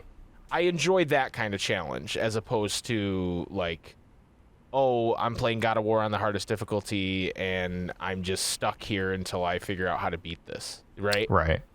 So it depends on what kind of game we're talking about. Okay. So, like, those roguelites and stuff like that, I'm way more into, like, challenge with that than I am, like, a typical story-based game where the story's kind of the point. Okay, so, like, yeah, when the gameplay focuses, and I guess that kind of goes into, like, speedrunning and cage challenge runs, it's like you've already experienced the story, you're coming back in for a different kind of game. Yeah. Yeah. I think it also depends. So, like, for me, like, I played, like, KH2 on probably beginner or whatever when I'm a kid. Mm-hmm. And then, like, as I got older, I was like, oh, there's, like, harder difficulties. Like, I want to see if I can beat it, you know? Like, when you're a kid, you got, like, unlimited time. You're just like, okay, this is cool. And when you finally beat that boss, there is that sense of satisfaction or whatever. Even if you know exactly what the cutscene is, it might be an annoying cutscene. You might even skip it, you know? Like, whatever. Like, right. But you could still feel that, like, yeah, I beat it. Like, let's, you know, go on to the next one. Maybe I'll grind some levels or something. Like, it's another experience for a game that you already know you like the base gameplay of. Because, you know, like, even in the speed runs, there are strats that are exact same on different, like, from beginner to crit or whatever, right? Like, there's just certain things where, okay, this is the best thing to do. So, like, I don't think that it's a one-to-one thing as far as, like, challenge equals reward or, like, satisfaction. Right. Because, like, when I played Dark Souls 3, certain bosses that were hard, it's just, like, I don't feel the satisfaction when I beat it. I just feel relief. Right? It's just like, oh, my God, like, that was awful. Right? Or, like, Lingering Will or whatever. I didn't really like the Lingering Will fight. And I was just like, oh, my God, like, that was awful. Mm-hmm. Really? But, like, Yozora, you know, I played it like 100. Like, I literally in one sitting went and beat, I think it was on standard mode or something, because it was, like, our original file that we beat the game on. But, like, before, like, Critical was even out or anything. Like, we're going through it. Mm-hmm. And going through all of the data fights in a row and then trying to do Yozora, it's just like it just mentally damages you like a little bit more, like it erodes you a little bit more or whatever. Right. And then you take a break, you come back, and you're like, okay, you know, yeah, I got to learn the fight a little bit, but I'm going to learn it faster than I did before, like relearn it. Yeah. So you can get to that satisfaction quicker, basically. Okay. But the amount of satisfaction, it's like a diminishing returns thing. I think it's like similar to, you know, what happened with, okay, well, critical is the hardest way to play the game. Okay, well, now critical level 1's the hardest way because I got diminishing returns on beating the game on critical. Right. Mm-hmm. Now, in order to get that satisfaction, I need to go to level 1, you know, to feel that same type you need to climb a higher and higher go. mountain each time, right? You need to be like, okay, where's the... Yeah. I mean, I still remember that, like, elation from beating Sephiroth for the first time. I was like, holy shit, he's dead. Yes. Yeah. This is amazing. And it's probably, like, my standard Kingdom Hearts 2 file back in the day. And I'm, like... Level 99, all of But it was like, this is the great, yes. Yeah. And I do feel like there is an aspect of it where it's like, I still remember that. You know, it's in hindsight not even a challenge at all, right? Because epic gamer skills. But, you know, at the time, well, how are you meant to get better? Obviously, like, you don't just start out unless you are, you know, like preferred whale, like the god gamer from birth. But yeah, true. You know, obviously you need to climb different mountains, and you know, then you aim for the next highest one. You're like, okay, how can I? Is it a case of like trying to catch that feeling again? Trying to be like, all right, will I get this feeling again if I beat him on crit this time? Like that's the real challenge now. Like, okay. And so it's like is that why you do feeling? an insane all pro codes run? Because if I beat him on crit level 1 all pro codes, then I'm the epic gamer. Like, I've absolutely mastered this fight. Like, I think there are some people who are like, well, yeah, then I'll have like the clout or whatever. But I think the average person is just like, yeah, it was fun. I wanted to do it, and I did it. You know, like. Mm-hmm. I don't think when I played it on crit or like did like crit level 1, because like I remember when I was getting back into the games again, like I don't know, I want to say it was like a year or two before KH3 came out. I was playing through it on PlayStation 4, and what I would do is I was playing through it on crit, right, and then I would like beat a world, and then I would go and beat the world on crit level 1, and so. Having just done the mechanics, it's like very similar, but not everything works out the exact same. Like I remember on my crit level 1 file, there was a while where I couldn't beat Shan Yu on level 1. Mm-hmm. Like his bird would just like kill me, and like the bird would hit me once, and then it would make me within kill range, and like the potion wasn't enough to heal it to where I wouldn't get one shot by Shan Yu or whatever. Like there's like very specific things that were different just from being on level 1 and not. And it was cool to be able to okay, well, what else can I do? Like, what other tools do I have? What else can I do? What other strat can I do? Do I just run away for a while? Like, all those different types of things. And it just felt like, you're really going through everything the game has to offer. It's kind of like, when people are playing, like, Completionist, especially games that have, like, a percentage or whatever. Like, you need to see the 100% if it's a game you really like. Like, for example, when I'm playing through, like, Arkham City, I want to see, or Arkham Knight, because it has the percentage. Like, I love seeing that percentage go up. Like, it just feels so good, like that completionist part of me. Right, even though I'm not typically like that. But, yeah, I think being able to... Well, and, when you realize that that's how it is the first time, like, you played it on standard or beginner or whatever, right? When you went up to Proud for the first time, there was definitely things that you had to do or things that you had to learn that you didn't do on your last playthrough in order to just be able to compete, basically, like, not with anybody else, but just to be able to complete it, Yeah. And so thinking, oh, well, if I go on the next level up, maybe I'll learn something else, or, I'll grind harder in between these two bosses or whatever, if it's not a level 1 run, or, oh, like, now I know if I level up my drive forms as I'm going, it'll save some time, or I might be stronger than when I didn't even know how the hell wisdom form leveled up. Yeah, I just you'll have level new 1 options. wisdom for 10 You years. can quick run to the side, and that gives you or master form. Oh, yeah, right. Yeah. I know Bio has like a story about that where we're like, you guys have all probably heard at this point, but like we had like our birthday party, and on our birthday parties we'd invite all our friends over and play like video games all night. And then I guess that night Bio was like, he found out that, the drives had their own level up system. So he just, all our friends are there, but he just literally just played that game all night. We all woke up, he's still playing it because he's like, I got to get the last level up for final form. I got to defeat the Nobel. Like, it's just that, like, yeah, like, I don't want to say like that kid awe, but it's like, this is, and like, I never knew this. I played this game so many times, and like, there's this new thing I didn't know about. I got to do it like right now. I got to complete it. Yeah, it's fascinating. It's funny, like, the kind of almost like mysticism that games can have over you in a certain way. It's like, I mean, fundamentally a piece of software, but I still remember just, like, whenever you load up a new game that really just catches you for the first time, and you're like, whoa, like, I'm in this new world. Like, it really, even silly things I have, like, really fond memories of just being completely enraptured by. Like, even when, I mean, obviously everyone had this, but, like, when Pokemon Go first came out, I was like, this is incredible. Yeah. This is absolutely incredible. Like, it's my little dudes walking on the screen, like, I'm catching dudes. Everyone's wrapped up in this thing at the same time. Like, I don't know. There's very few games in my life that I've really felt, like, just so completely caught by. And well, I think it's a strange feeling. Yeah. Sorry, I didn't mean to cut you off. No, go for it. The fascinating, like kinship almost. Like, literally, I know what you're talking about, because, like, I think it was, like, my first year on campus or something, where, like, everybody was playing Pokemon Go, and you could just, you'd side up with, like, 10 other people at this raid stop, or you'd be standing in line at some, like, cafe, and somebody behind you's, like, on Team Instinct attacking your, like, just newly Valor gym. And it's like, I don't know, like, it was so interesting how connected it felt, and like you could just like see people everywhere just like playing the same game you were playing, and it was, yeah, like how you're saying, like this mystifying experience, just being like connected. That's why MMOs are dope. What's that? Well, that was like a real life MMO.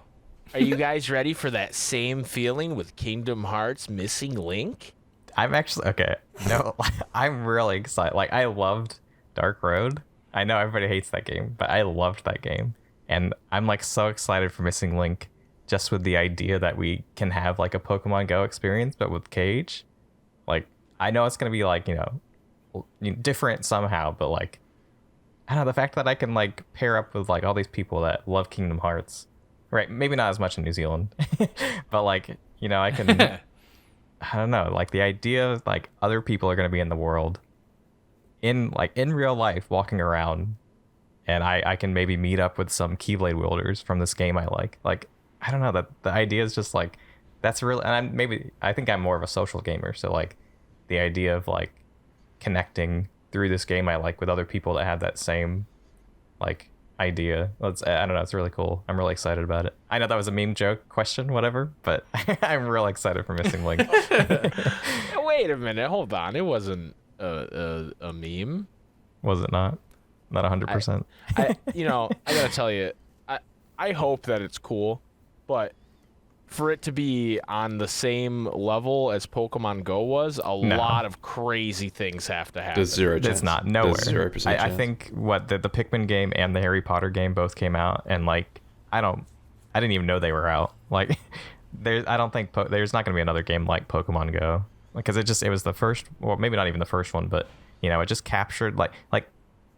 And Damo, you can probably speak way more to this because I'm not even like that big of a Pokemon fan. But I'm definitely not catching Pokemon right now.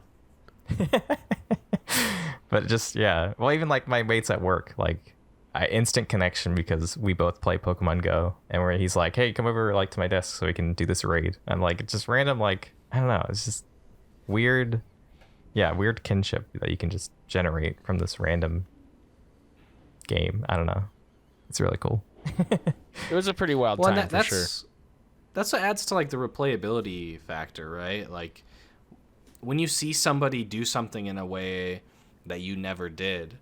Like I remember, I see that like somebody's playing Kingdom Hearts 2 and I see them do this like crazy thing to level up wisdom form like instantly or something, right? Right.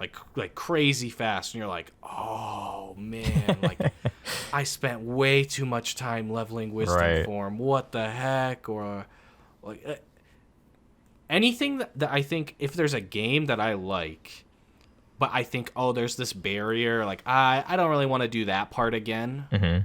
If there was like any type of thing that removes those barriers, it makes me like more and more likely to replay it. Like a speed for run. example, like or even just like a regular playthrough, right? Like I've regularly played through the Kingdom Hearts games like 10 plus times each probably. Holy heck. So like anything that gives me like an excuse, or like really just, well, I could run it, I could play through it again, Mm-hmm. like anything that removes any type of barrier, I think, while also you add in the social aspect of it. Like if I see somebody streaming it, like one of my friends is streaming it, and I see something I've never seen before or anything like that, it just makes you want to go through that experience as well.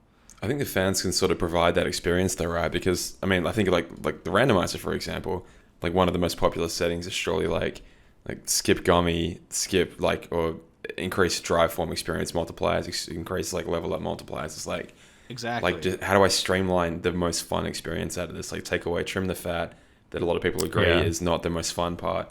And I mean, I wish I had more time to play the Kingdom Hearts 3 randomizer, because I feel like it's just so much up my alley. And honestly, the KH2 rando for that matter, like just the best parts of the game you love. Just trim the fat out. Here you go, have a great time. Like a streamlining experience, Or like you could take it in the randomizer aspect, or even just a regular playthrough. Like, like my first time playing through, I didn't know shit about quick run, and then now I'm just spamming square everywhere I go, like, or, in a randomizer, I just opened like 3 chests in a row that had quick run, and now I'm insanely freaking fast in Disney Castle. Like, there's cool stuff. I think that's what I really enjoy about randomizers, and why I think I wanted to make, and this is probably like a year ago at this point, but like I wanted to make, and you guys I think have probably seen this, but Andy and Oats and Goats, they're both streamers, right? We've already talked about Oats and Goats, but Andy's like a Link to the Past speedrunner. But they randomized it, and actually, Mike, you might be able to speak more on this, but basically I guess the games were made that their ROM, like they I guess we're gonna make a ROM that fit on one cartridge for it. So basically all the memory addresses for the items and stuff can like easily be swapped around and not mess with the game. So basically you can run both games at once and then randomize the items between the ROMs or between the games. So in like Super Metroid, you would go and find a spot where an item would typically be, and it could be a bundle of arrows for Link. Yeah. Or in Link to the Past, you could go and find the power bombs for for Samus. Yeah. And then there were certain parts of the game that are just portals between the two games, so you could just switch between the two. It's a really cool, and they did it co-op, which was really fun and cool. Like Oats and Goats would only play Super Metroid, and Andy would only play Link to the Past. But I've been wanting to go back just to rewatch that because it was so cool. Yeah, it's a very cool. About it. Right. And they're all very funny, charismatic guys. They're not just like. Is Patty on that couch? I think too. Yeah, Patty was on the couch too. He's a funny guy. So like, they're not just like, and that's what's really cool about GDQ actually. And we're going back full circle here. Is like, the people that get on the GDQ couches and play, they're either playing a game that people haven't seen a lot of, or they're very like charismatic people. They're not just like guy that turns on his stream in front of his green screen drooling while he plays through the speedrun trying to get the best time. You know what I mean? They make it entertaining. They make it a good time. And that's like probably to me the most important part about speedrunning as entertainment. It's not just like, oh, I did this fast. Like, and obviously there are some people that are that kind of person, that type of person, and they speedrun really well. And like Bloody, who I, mentioned earlier, like even introduced me to speedrunning.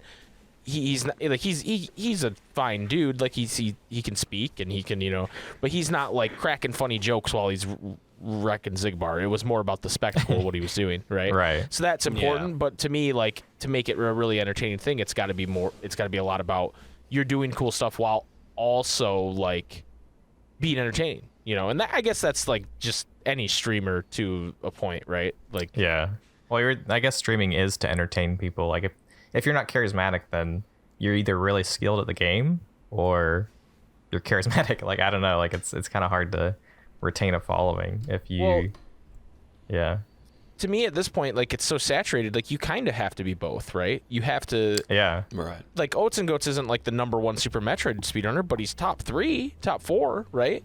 Mm-hmm. But he can do it while being entertaining and interacting with his chat and saying funny things and still performs at a high level. So I think, and that's why you'll see some people, they'll be the #1 runner of whatever game, and they're like, well, people should be following me, and they're not, because you just sit there and when your run goes well, it's cool, but when it doesn't, you just sit there and mauled at whatever's going on the screen.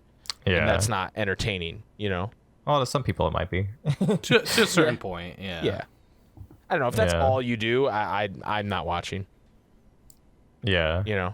And I was worried I was turning into that too when I was running Cage3, which is another reason I like retired from it, because I was like, I don't want to be this guy that's just constantly angry that it's not going well for him. You know? Well, it's funny you mention that, because I think when this is probably a core memory for Jason, but there is this DOA 3 like gameplay. Like I was trying to like beat this mode, right? And I just remember getting and I was streaming it, right? Because I was like, I don't know why I was streaming it, but I was streaming it, and I just got so mad, and I was like yelling at the developers of like, I mean, I think Jason, you probably know what I said better than I do at this point, but like, I just remember being so upset, and then after that stream, I was like, I don't like being that upset. Like, I don't like feeling angry, and that's probably why I don't enjoy challenging things. It's because I don't know, with video games, and this is something that I've actually like, I wanted to get into game development to make it more like, I have ideas like for games and stuff, but like a main thing that I find like a problem with gaming is like, it's not precise. Like it is, right? It's gotten so much better at this point, right? Like from Cage 1 to Cage 3, there's like the level of control you have over your character is like 10,000 times better. I feel maybe not 10,000 times. Especially compared to 1. But like, I feel like, for me, it's like, if I want my character to do this exact thing and they don't do it exactly the way I want it to do, then I get upset, right? Like it's more of like a, it makes me angry. So like with DOA 3, right? Like I'm wanting it to act a certain way, but it's like, it's not doing what I want. So I kind of just, gave up on it. Well, I didn't give up on it, actually. I got some help and finished it and then loved it for some reason. But yeah, I wanted to get into like game development to make it more like in tune with what you're thinking.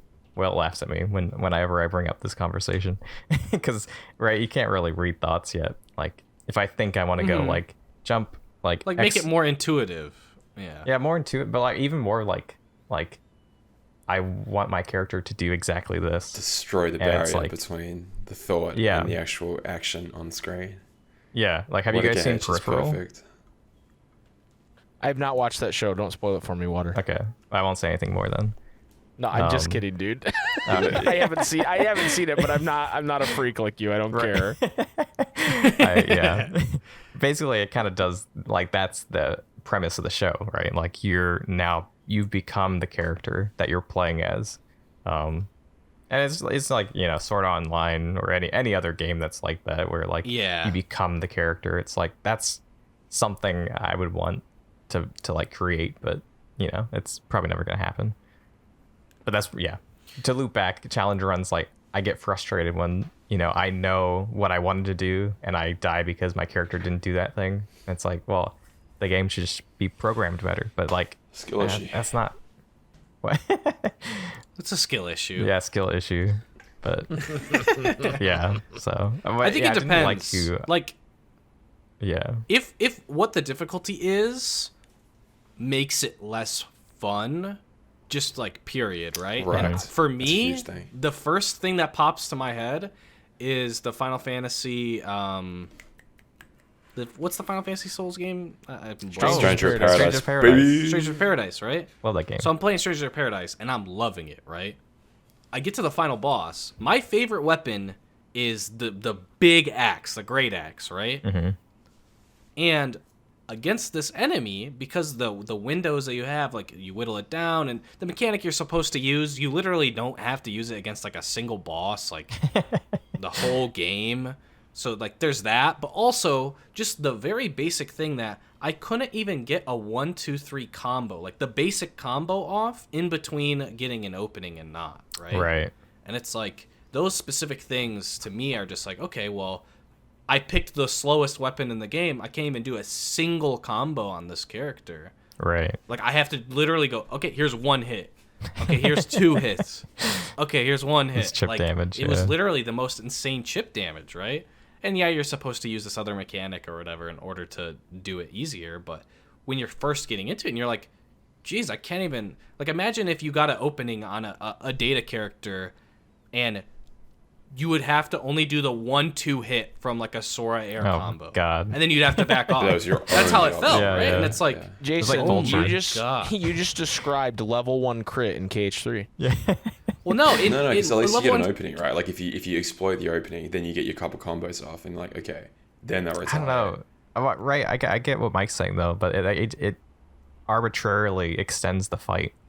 Like you're literally just you're staggering them, but it's like the amount of damage you're doing would be like a 1-2 hit combo. No, but I think what Jay's saying is like just the actual like experience of like how fun it is to play. Like if you don't get that satisfying like crunch from that third hit.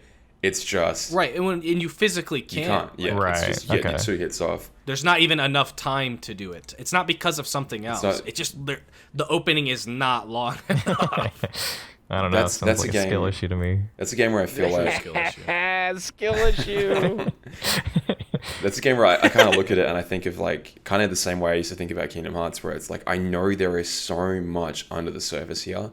I have zero idea how to access it though. Like. There's all these instant abilities that you have in Stranger of Paradise. Like you have on your, and you hold down L2 and you can tap either like X, square, or triangle to pull off one of these abilities. And I see, there's like a subreddit where guys post these ridiculous builds and like their armor is doing all this stuff. They have these 3 abilities on, blah, blah, blah, blah, and like within 3 seconds, they are buffed up all the shit and they've taken like off a level 500 enemy his entire health bar. And you're like, you're playing a different game to me. I don't know what you're doing.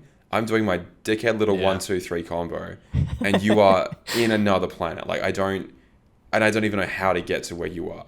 And I kind of used to think about that about like watching, again, to loop really far back, like those 2FM videos where the guys are pulling off summons and they're interrupting their duck flare halfway through to doing a like precise 2.5 hit combo, and then blah blah blah blah, and it's like you have such an understanding of this game, and I thought I knew it. I've spent 100 hours in this game. I thought I had an understanding of it. I don't. Clearly, I don't, because you do, and it's very, very cool. I don't know. I mean, I feel like that's the mark of a great game, where it's like it can be accessible to every single person that wants to get into it, if they do, like, if you want to play it on beginner and just get the story out of it, like, terrific. But if you want to go into the weeds and really, like, pick apart this game and find out exactly how many hits you can land on a boss before it retaliates and exactly the optimal amount of damage, you can do that.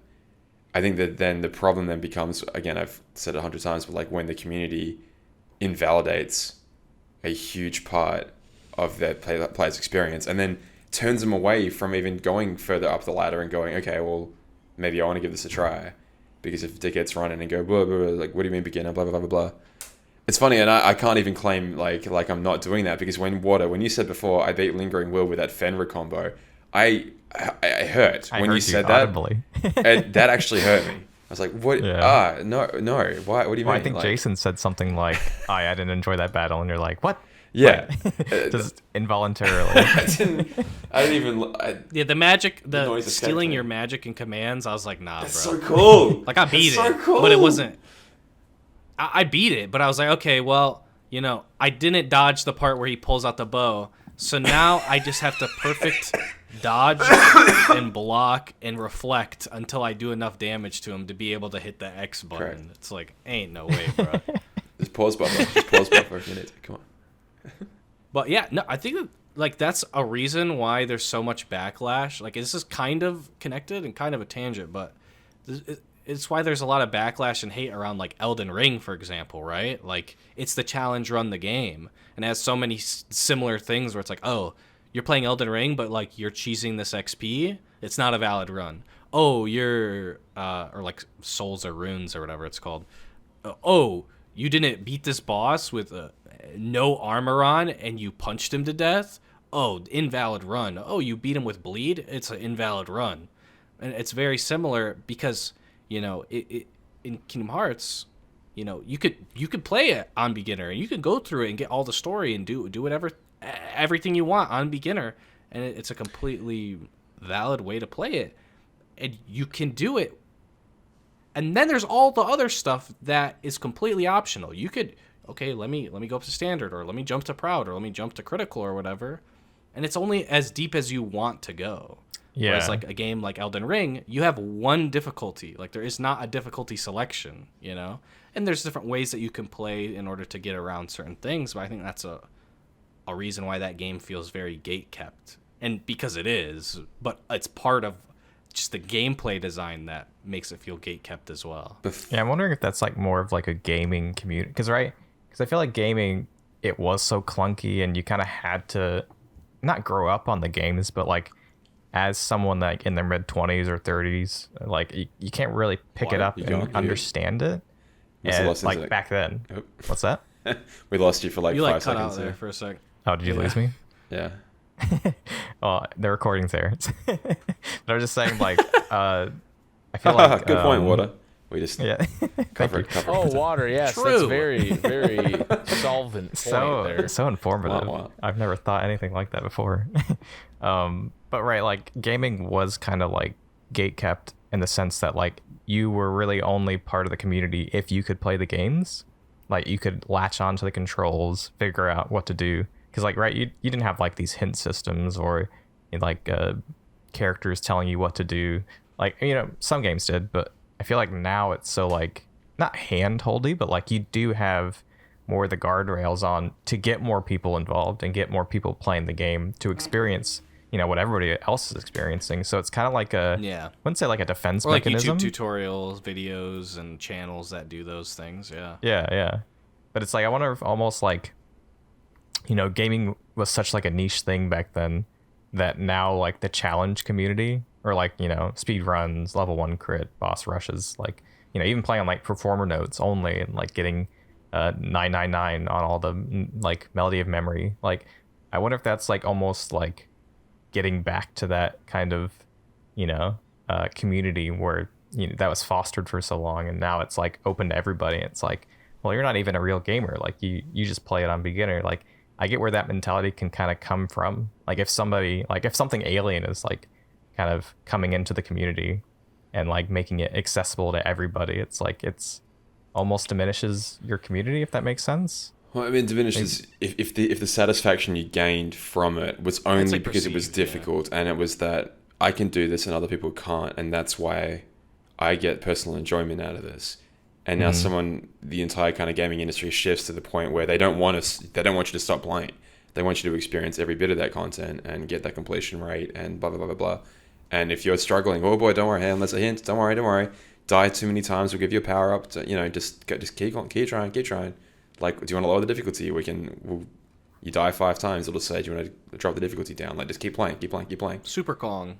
Yeah, or Golden Mario hat, Tanuki Suit, whatever it was. Like, yeah, infinite examples. But yeah, if people build their entire identity around, I beat the difficult video game, I feel like, especially now that I'm older, I do have less sympathy for that, of like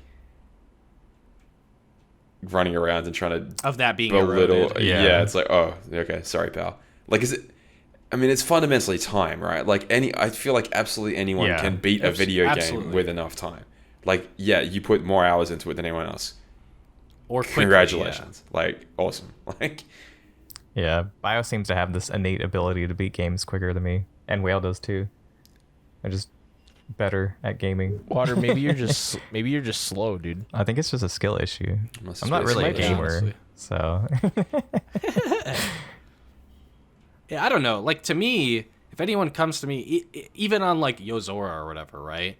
Someone's like, yeah, I beat Yozora, but I aerial cheesed him or whatever, right? Like, that's just kind of like inherently like, that's just kind of messed up, right? Like, that they already feel that like that their kill is invalid or whatever. It's like, no, you did it, didn't you? You got through it, like you had to get to a level where you could have done enough damage or get enough resources to do that. Like, yeah, it's not the exact same thing as doing it fucking blindfolded or something, but it's like, did you want to do that? No? Okay, cool. Like, you beat the boss. The game says you beat the boss. Yeah. As long as you're cool with beating the boss that way, that's all that matters. Like, there's a lot of people that just really want that, like, validation or whatever, right? It's funny with Kingdom Hearts because it's a symptom of an older time, I think, but Kingdom Hearts will withhold content from you unless you do it on a harder difficulty or you, like, 100% the journal. Like, you won't see the secret ending unless... And again, I think these are all these contributing factors to the, like, sort of play it on crit mentality or play it on proud mentality, like... Like, you can't see the secret ending and therefore get the ultimate conclusion to the story payoff unless you take it down, like, Kingdom Hearts 2 on, I don't know, probably Proud, for example. Well, probably Proud plus unlocking all the keyholes will get you the final secret ending for that. And Kingdom Hearts 3, you won't get it unless you get, at least, I think it's 30 lucky emblems on Proud and all of them on Beginner, whatever it is. Yeah. Which is like, it's necessary content. Like, if you want to, again, have that full enjoyment of the game you just played. And again, I don't know if that's shorthand or telephones its way into played on crit, but yeah, I can see that. It's I don't know that many other series do this, and I kind of felt like on the remasters, they should have just dropped that entirely. Like, I don't know. Okay, let's say the like the requirements to get the secret. 100%. Yeah, I really feel like they should have dropped it. Yeah, I don't think that's like really a factor to me, at least personally. I think I like it. I think it's cool that it's like fighting games, right? Like fighting games, because the way they came up in arcades, there's a lot of like, oh, you have to beat the game with a character to unlock the next character and all that stuff, right? Sure. And I think that's cool. And when fighting games started going away from that, I thought something was lost. I think I agree with you, Mike. Yeah, because I used to play fighting games. I do as well. So the only issue is, like, I feel like anyone that is a Kingdom Hearts fan already has seen those cutscenes, right? You're not withholding it from them. They're probably going to play in a harder difficulty anyway. They're probably going to get him anyway. But if you want a new fan of the series to walk in and you hand them the remasters and you say, okay, this is the Kingdom Hearts series. By the way, either play it all on Proud minimum and do X amount of content minimum if you want to actually see all the story, or play it on beginner and play it to 100% or somewhere in between, play it on standard and get 50%, whatever it happens to be, or just look it up on YouTube, or get through the entire credits and then your chat will go, oh, by the way, you actually didn't see half of this. Like, look this up on YouTube. It's like not a great way to get new people into the series. I guess is where I'm coming from here. Because for me, it's not an issue. I play it on Proud, whatever, Epic Gamer, but like, obviously, I've played the series for 20 years now. I should hope I'm used to it. I do like when it's new content. I like there's a wall behind it, like a wall in front of it, I should say. Like beating is alright to see that particular scene. Love it to bits. Like I and again, back in the day when I had all the time in the world, and there was more importantly a year between this game and the next one coming out, if not longer. Great, terrific. But I feel like in a day where the remasters have, the best part, almost 10 games on them, and you're trying to say to new people, you need to see all this content on this disc, they're not going to be like, oh, you mean I can't move on to Kingdom Hearts 2 yet? I have to grind out every single... I need to grind out every single little bit of Kingdom Hearts 1. I don't think it would end up being like a have to at that point, right? Because it's like... I think a good example of this is like modern MMOs, like, for example, World of Warcraft is on its like 12th expansion. If they made you go through, and this is like the difference between Final Fantasy 14 and WoW. WoW doesn't make you go through every single previous expansion to be caught up on what's going on and be able to play it. Final Fantasy does.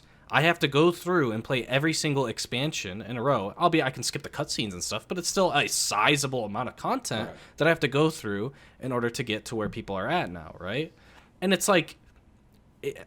in Final Fantasy, I can like skip cutscenes or whatever, or watch like a synopsis on YouTube or whatever. But if there was like hidden cutscenes where, hey, if you play through this and you watch all the cutscenes and you beat all the bosses on hard mode, you get a secret ending or whatever, right? And if it's like something that has been out for a while and I'm getting into it later, it's either A, I already know about it, so then I'm going to play it at that point, or just know, I don't really want to do that. Like, for example, with, like, Final Fantasy X-2, to get the secret ending for X-2 is, like, insane. So I already know I'm not going to do it, Like, it might be cool, but to me, I know, that's just not something I want to do. But I do know people who literally did it because they wanted to get that satisfaction. So it's like, if you had to play through it again...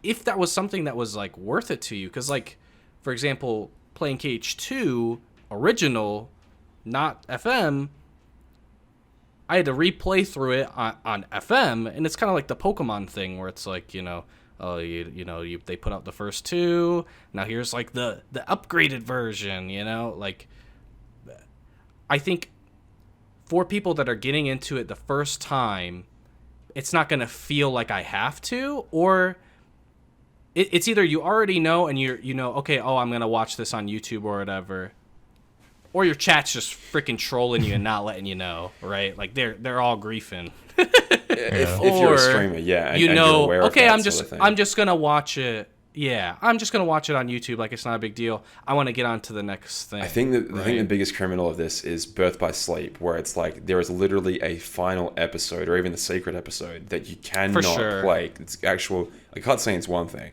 But actual content that is locked behind. No. You got to do all this bullshit first. I feel like that's where it crosses the line, and it's like, no. Whatever requirements there were, like, you're asking people who are literally salivating for Kingdom Hearts 3, going, I only started this fucking series because I want to go play Entangled, and I got to do what? I've already done 3 playthroughs of Birth by Sleep and the secret episode. What do you mean the final episode? What do you mean? And again, back in the day where it was like, okay, it's 2010, 2011, Birth by Sleep's coming out. I got nothing to do but time. And I can fill out this entire journal. Cool. Okay, now I can unlock this content. Awesome. Worth the payoff. But for someone who's like running through the series, and again, I'm watching a shitload of Kingdom Hearts first time playthroughs while I'm like editing these videos, so I'm seeing it a lot. Right. And I have to like jump in chat and be like, hey, just by the way, you actually haven't beat the game yet. There's this other content here, whatever. Blah blah blah blah blah. And it's like without trying for BBS. BBS especially. Like other people usually pick it up. For Kingdom Hearts 2, whatever, but I don't know. Again, like I do like that there is like actually stuff to unlock, like there's additional content, but just on the remasters, I feel like it should have been potentially dropped. But I don't know, that's my. I think Mike, you were going to say something to that point. I was just going to say, Demo, I get what you're saying and where you're coming from, but to me, this just sounds like a skill issue. Oh no, I agree. No, again, the only valid Kingdom Hearts playthrough is critical from day one. I'm kidding. Okay, I was like, here I thought Mike had this elaborate thing to say. No, poignant point to drop. What's really funny is I did, but Jason literally said it because I was gonna bring up Final Fantasy X too, and he just said everything I was gonna say. So yeah, instead I'll just say Damo has a skill issue with this. He does. No, I fully agree. I remember like, well, and with it being so easily accessed, right? It's just then down to the player. Okay, well, do I want to go back through? But if you don't know like, it's for example, there, if I'm on Proud, I guess is what I'm trying to get at. Right. Like if you're a player and you don't know there is a secret ending that you have missed for every game so far. I think that's more of an issue of playing it where others are like kind of not dictating what you're doing, but like, you know, how you say you jumped in chat was like, hey, there's actually more. I feel, and this is just my ramblings of a madman, where I'm like, you know, if they're not playing it on stream, right, they're probably playing it because they enjoy it. If you enjoy the game enough to play it on your own time, then you'll probably want to like explore every part of the game. And I get like at this point, right, there's so many games that you're like, all right, hit the credit scene, let's get to the next Cage game. But I feel like you kind of take away the experience of like, wow, there's this final episode in Birth by Sleep I had no idea, and then you play that, you know, you're gonna go back through BBS and finish cleaning up the rest of it because you're like, well, I unlocked this somehow, and then you know, beat the final episode, and then you get a secret episode, and you're like, wow, like this is insane, like there's even more content. Like I feel like when I because I discovered it kind of that way, like I think I had, you know, seen something like there was more at the end, but that was it. It was just fascinating. Like I don't know, it's like this really cool experience of like, wow, there's like hidden stuff in this game that I didn't even know existed. Doesn't it tell you? No, it says hang on to the save data. You might find a use for it down the line. The final episode, yeah, right? Like, that's nothing pretty good. tells you about that. Nothing. Well, in the I mean, main menu, I think it does. Like, I think KH1 tells you. I don't. No, Birth by Sleep does. It's like, hey. Yeah, BBS, you have like the trophies for completing them, and then there's like a missing question mark trophy, down the bottom. and you're like, oh, what is this? Yeah, but the actual requirements are like, on crit you get it straight away, which again, you know, obviously you're playing it on crit. But no, I think you have to get like every single secret report, and then you get like all the stickers depending on the difficulty, and blah blah blah blah blah blah. Like, most people are going to be like, huh? Or they're just, okay, I don't know, whatever. This Dream Drop Distance game next, I'm going to play that next. So they're not going to be like, oh, I can't wait to 100% complete this album before I can move on to the next game in the series. Like, yeah, I don't know. I think that is kind of like an issue of like, you know, and I kind of get what you're saying. Like, you know, now that we're at a point where there is no time off from the next game, right, to like fully investigate the current game before going to the next one, or like there's not even the next one yet. Like you kind of do, yeah. There's the potential to miss out because you see the credits and you're like, all right, this is done. I guess I'm done. Let's go to the next game. Yeah, that's more where I'm coming from. Again, it's a very specific gripe, and it's nonsense. Like it doesn't. Yeah. It doesn't really matter. Well, like there's merit in going back to them too. Like I remember when I was playing through them, you know, back before KH3 came out, and I was like, I played through 1 and I totally forgot about the secret bosses because it had just been so long since I had played 1. And then I went and was playing 2, and then I remember just seeing something, I don't know if it was on YouTube or something. I was like, oh yeah, I didn't even do any of the bosses. So then, like, you know, I go back and I do it. But I remember, you know, when FM came out in the West for the first time, I played through the game, like specifically it was KH2 on standard, right? And what? I didn't get the secret ending, and I'm like, yo, why didn't I get the secret ending? So then I go on to game FAQs, right? 100% that album, like, baby. You gotta do this. You have to literally 100% or play it on a different. Yeah. Or play it on a different difficulty, right? Yeah. And so I was like, oh, I'll just complete Jiminy's Journal. That's not a big deal, right? Okay, straight Jiminy's Journal, yeah. Oh, yeah, and then so that was awful, but like at the same time, it was still something that I wanted to do, right? And even at that point, I could have easily just looked it up on YouTube, but it's just something that I wanted to do. Yeah, and I think if there's anybody that just wants to watch it on YouTube, like that's not a big deal to me, honestly. Like, but I think what Damo's saying is like, right, you knew to look up like game facts and like you knew there was something else, but for someone that doesn't know that, they're kind of like missing out on that piece of story. Like even though like KH1 and KH2 like secret endings, you kind of see that in the next game anyway. Yeah, ultimately, like, there not is that like big of a deal, but yeah. Yeah, it's like in the end, it's not like a big deal, but like it kind of gives you context for the other game. Like, oh, there's always a secret ending, or oh, there's always something, like an end boss or like a secret boss or something like. Yeah, I think if you cared enough to want to watch it like that much, especially when like every single theory that's happened about every single secret ending has just been so completely off. Yeah. Like, you probably know about it. You know what I mean? I feel like that this situation wouldn't really happen. Well, but I'm saying like unless you're like getting into the series very recently. I think that's who I'm talking. That's exactly who I'm talking about. People that are literally getting into it for the first time. I think it's fine for you to not know, if that makes sense. Like, when I didn't know that there was like a secret ending with BHK for like 10 years, guess how I was sleeping at night? Perfectly fine. But when I found out about it 10 years later, I'm like, yo, this is so cool. Even though it literally is like complete. Like, I've already played Cage 2, I've already played 358, I've already played like all these different games. It was still cool. I don't think it makes it less cool. Yeah. No, for sure. I guess I actually had a similar experience. There you go. Because I was a kid. I played Cage 1, and I think I played Cage 2 at some point. And it wasn't until like Dream Drop Distance was out. Like, and I took a break from it after like Birth by Sleep because I didn't have that console. But yeah, like I had no idea that there were secret cutscenes, and I didn't really, right? Like I slept just fine. But then when I found out that they were there, it's like, holy heck, this is CGI. Like, it's cinematic. Like, it looks epic. Like, I know what scene this is, but holy heck, like, this looks amazing. Like, there's that like experience of that for the first time is like really cool. And then like once the next game comes out, that that's probably gonna be there, right? Like when Cage 3 comes out, oh, okay, well, if we play on standard, might not be able to get the secret ending super easy. So do we really care? Will we watch it on YouTube?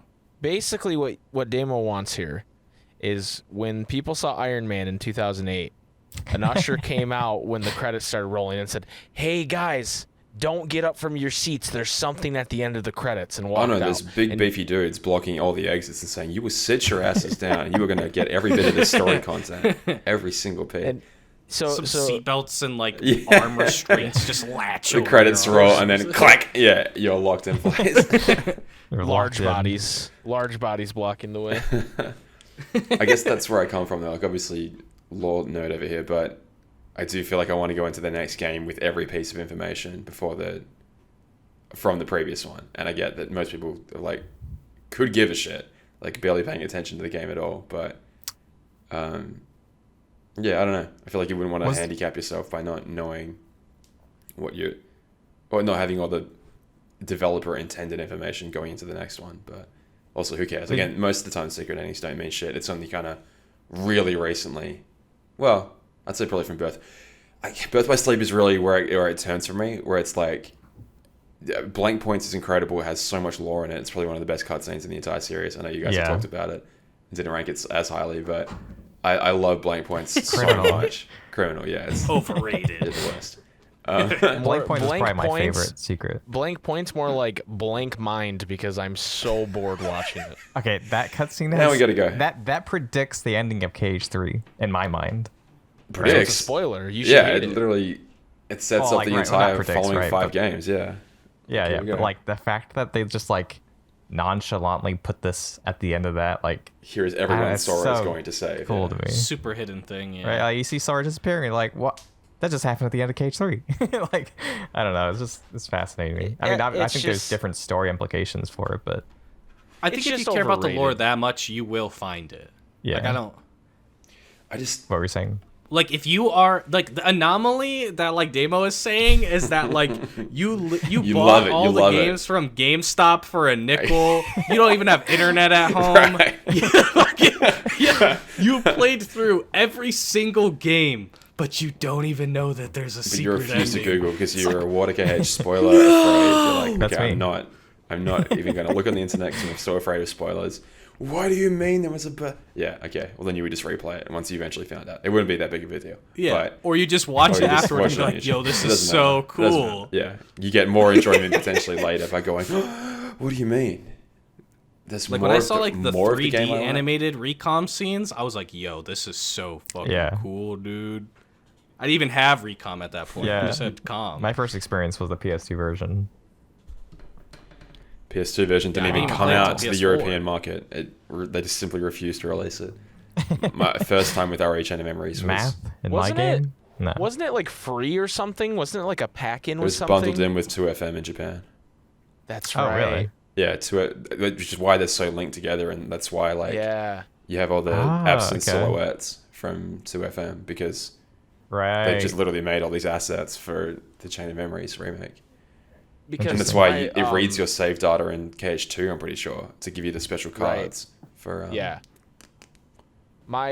My friend Addison, who used to be on the Ansem Report podcast, he had it. He imported it. Mm-hmm. And I remember seeing the janky small-ass case they gave Recom. Because it's not a real game. It's just you can't buy it separately. It's just packaged in. And really? Then, I think when they brought it to the States, you could. It's full release, but again, for whatever reason, they never brought it to Australia or Europe. Like, they made it. They finished it. It was done. It was voice acted in English. They just never put it out. Yep. Bastards. Well, I don't think it got a really great reception in America. Like, I remember... release it. You've made it. Right. But from a marketing or from like a business perspective, you wouldn't want to make more copies to ship out if it didn't, if you're not going to get a profit off of it. The expensive part of game dev, the actual printing of the discs, not the making of the game.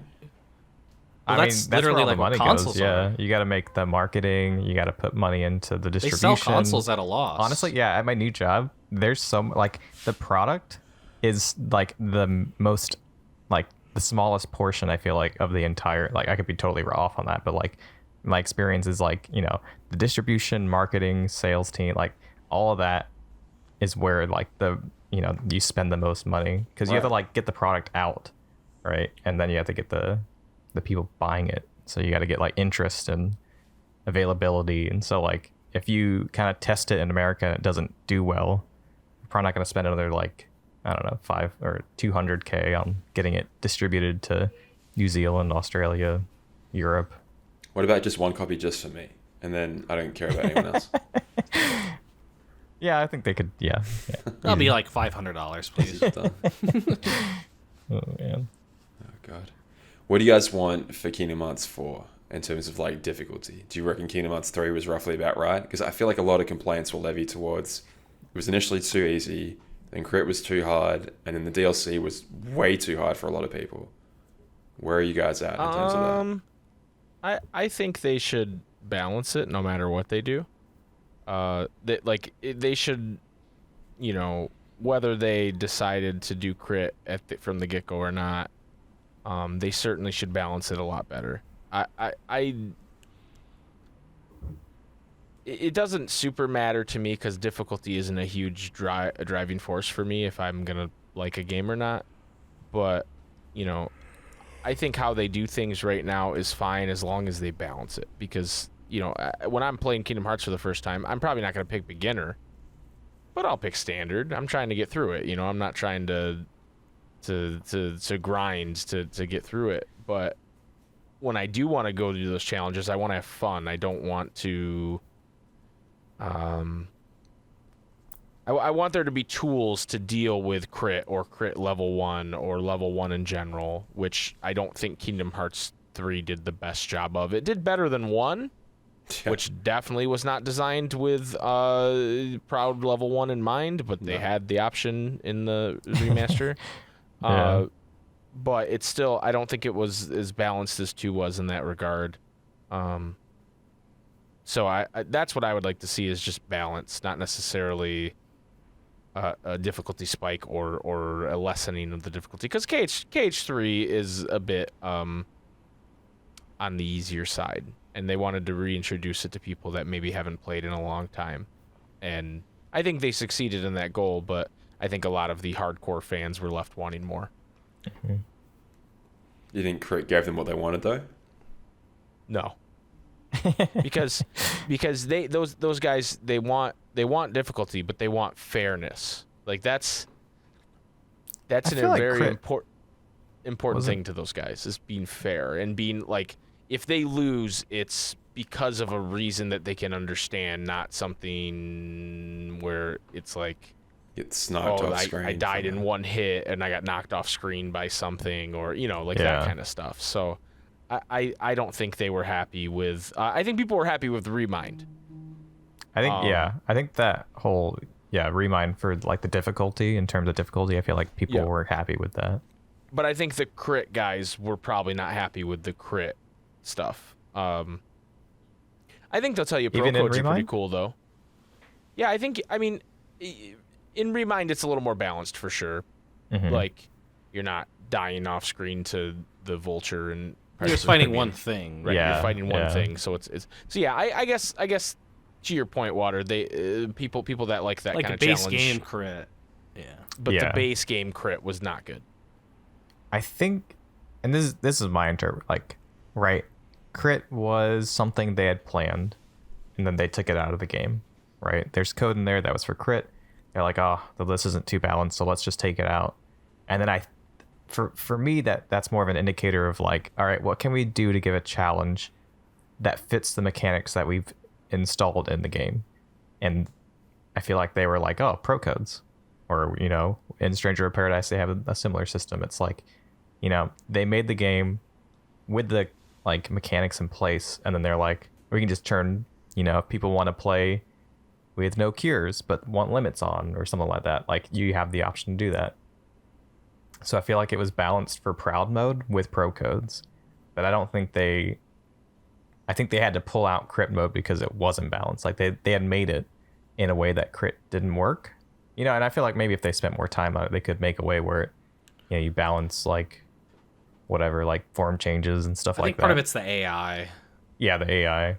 The enemy AI is probably... Like the AI just isn't conducive to, like... Because you're fighting multiple things at once. You can't really, like... It's hard to, like...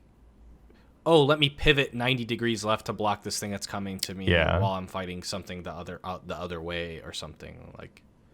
There's it's such a massive... cancel or something. And the areas are so big now that the Heartless, or like the enemies, are like kind of everywhere, and it's hard to kind of zone in and get the kind of crowd control that you could get with like. Well, and how the AI works, like, if you hit and this is in like pretty much every single Kingdom Hearts game, if you hit the enemy once, they will like and then like you stop staggering them, like you just hit them with the first hit, they're gonna retaliate like immediately. That's like something you do in like speed runs to like get your health to like a certain point for like this like Stitch thing that you do in Tron, or like if you're just trying to like reset, like die and like not go through this area in like a randomizer, like okay, like this is dead, like whatever, like let me just quick die, I'm just gonna hit this enemy, so then that will provoke them to attack me, right? Okay. Like there are so many things, like so many enemies that do that, and then in KH3 all the moves are like big sweeping, and like they do a lot of AoE because there's so many enemies you're fighting, right? And also it looks fucking cool. So what will happen is you'll like barely hit one of the enemies, but you'll only hit them with like one part of your combo. Right. Well, then that triggers its retaliation because you barely hit it with one of your aerial attacks or something, or like some splash damage from like a fire or something. But it's not enough to stagger. So now all of a sudden you got like 3 of those enemies that you barely chipped, and now they're all retaliating on you just because that's how the AI for Kingdom Hearts has always worked. And so it just makes it a lot harder for crit, where you have to very specifically make sure you're hitting one enemy, but in a way where you can kind of see everybody else in case they randomly start to try and hit you. Yeah. I think as far as difficulty goes, I think if you can play through the game on like standard or even proud, like going through without having to like sit there and grind or whatever, like just kind of, if you kill the enemies that pop up along your way while you're going, you might kill some of them you run past or whatever. As long as you can do that, I think that it's a good balance. And I think that that's how Kingdom Hearts 3 was, and I didn't feel like it was... I didn't just like not die to like every single boss. Like there was bosses I definitely one-shot, but I wasn't just like absolutely rolling every single one. Right. Because I didn't like go through and like level up or whatever. I think the thing that's missing for KH3 for me, like in KH3, is like a way to feel like I'm progressing that isn't just my just the level. Yeah. Yeah. Like if there was a way to level up summons or like true. I didn't even think about that. Even if you took like the Keyblade forms, right? Oh, you can level up your Keyblades. Pull some of the stuff out of it. Even if it was reductive, it would still feel better to me. Like let's say like, you know, all the abilities you get in the different forms, right? Mm-hmm. Like in Kingdom Hearts 3. Even if you were able to like level up those forms, even without adding new ones to like what are there right now, like how we know them as, I think it would still feel better. Like knowing, okay, well, you know, I can do these other things like to add like second chance to the what's the shield form, the yellow form or whatever, right? Like yeah. So it ends up adding that. If I were to be like, okay, well now I'm like consciously, you know, I'm building this up to where I'm leveling this up, because I remember not even until I seen the videos that Bio made that they even had inherent abilities. Like I didn't even know this because it's like hidden in a menu when you're looking at the forms, and then you go to the like press triangle onto the abilities. Yeah. Like, I think if there was more of like a streamlined way, and I think Drives in KH2 had that same issue where you're like, you don't even know, like you got to go into status and then click on the drive and then go down to the experience to see how you level them up. Like I think they just don't do a great job of having like horizontal progression or like secondary systems that you can level up. Like, yeah, you could say leveling up the Keyblades was like the first thing they really introduced as far as that. But like in KH2, it's like, what can you do? You level up your drive forms, but they don't really like teach you to do it really. Mm-hmm. You can level up your like and get summons. new Keyblades. You know, like acquiring new abilities just like straight up, new items, new abilities straight up, and then leveling up your character. Like that's really it, right? Mm-hmm. So I think if they add more layers to it, even if you need to like reduce it a little bit, like make it so it's like, okay, well, you unlocked the ability to get the shield Keyblade transformation with this Keyblade. Well, now the more you use it or the more kills you get while using it, okay, well now you just unlocked like second chance on it. Like now you feel even better for having used it, as opposed to, okay, I got this Keyblade, now I have all the Keyblade transformations for it, I have all of the everything for it. I think that would make the game feel no, I agree. More like I have my playstyle will then change how I go throughout the game. But even then, like, I feel like if you had the like the form changes be unlockable, like how you have like the stages where you get abilities on the Keyblade. Like I think it's like 3 and 7 or something like, and maybe this is what you're referring to, but like if you had the form change actually unlocked at level 3 and then the secondary one at level 7, like I feel like that would drastically something increase, like that, right? Like you'd be unlocking, you know, like there'd be a reason to upgrade Keyblades and a reason to like, and you'd care about it more, as well, right? It's not just like, oh, let me upgrade this Keyblade has the highest damage stat that I have currently, right? It's like instead, oh, well, I was using the Olympus Keyblade that has the shield, right? Mm-hmm. So I've leveled up the Guardian Keyblade form or whatever, right? It could even be just like form-wise, not necessarily per Keyblade, right? Right. Like, okay, now when I get the next one that has a shield, oh, well, I already have a ton of these abilities already. Like, I'm going to use this Keyblade that I already know, like, somewhat what the form is, rather than, okay, this one has a big number, haha, you know what I mean? Right. I think that would be what I would want to see in KH4 as far as like difficulty and progression and stuff. It would be cool. It's funny with forms, like I'm trying to think, like they're really like magic heavy ones, and I do see you guys using the what's the one where you make the little mirages behind you? I see you guys using that as Mirage Staff. But you're using that, I guess you can maybe answer this, because it has inherent abilities better than just its magic stat. Like if you had a better magic stat, would you be using that one instead? Or is Mirage Staff just like... So, the Mirage Staff strategy, it's... I think the making the clones and doing that to burst down for specifically a boss like Lump of Horror is... it's a good strategy for that boss, but the reason it exists is because the magic stat of that Keyblade. Right. But also the utility. It's just the highest DPS. Right. I was going to say that they you developed like that strategy because we were already using the main reason that Mirage Staff is used is because of the shot lock, not actually the magic stat. Now that I'm saying that, the shot lock actually it's broken. It kills King of Toys in 2 shot locks. It's how you do the skull skip, where you skip Skull's DM. It does a lot of damage very quickly and to like everything. But it's also because it has a really good magic stat, because I think there's another Keyblade that has the same shot lock. I don't know how easily accessible it is. I don't remember which one it is. But it's the combination of the magic stat, the shot lock, and then they developed that strategy for Lump of Horror because his defense stat is so high in this first form. So and that's the only thing you need to do. Right. Yeah. And because it's based off your magic, that move is based off your magic stat. Because otherwise the strategy would he's also strong against fire. So the strategy would probably be Blizzard and just popping ether after ether after ether, but someone developed that strategy. But I don't think they would have without the fact that Keyblade has so much use for shot lock and for the magic stat. That's I could be wrong. That's just how I always thought of it, but maybe someone was like, no, dummy. They came up with that strategy first and then realized that the shot lock was broken. I don't know. But like if you were doing New Game Plus, for example, and you had access to like Ultima or whatever. Because that was when I played magic stat then.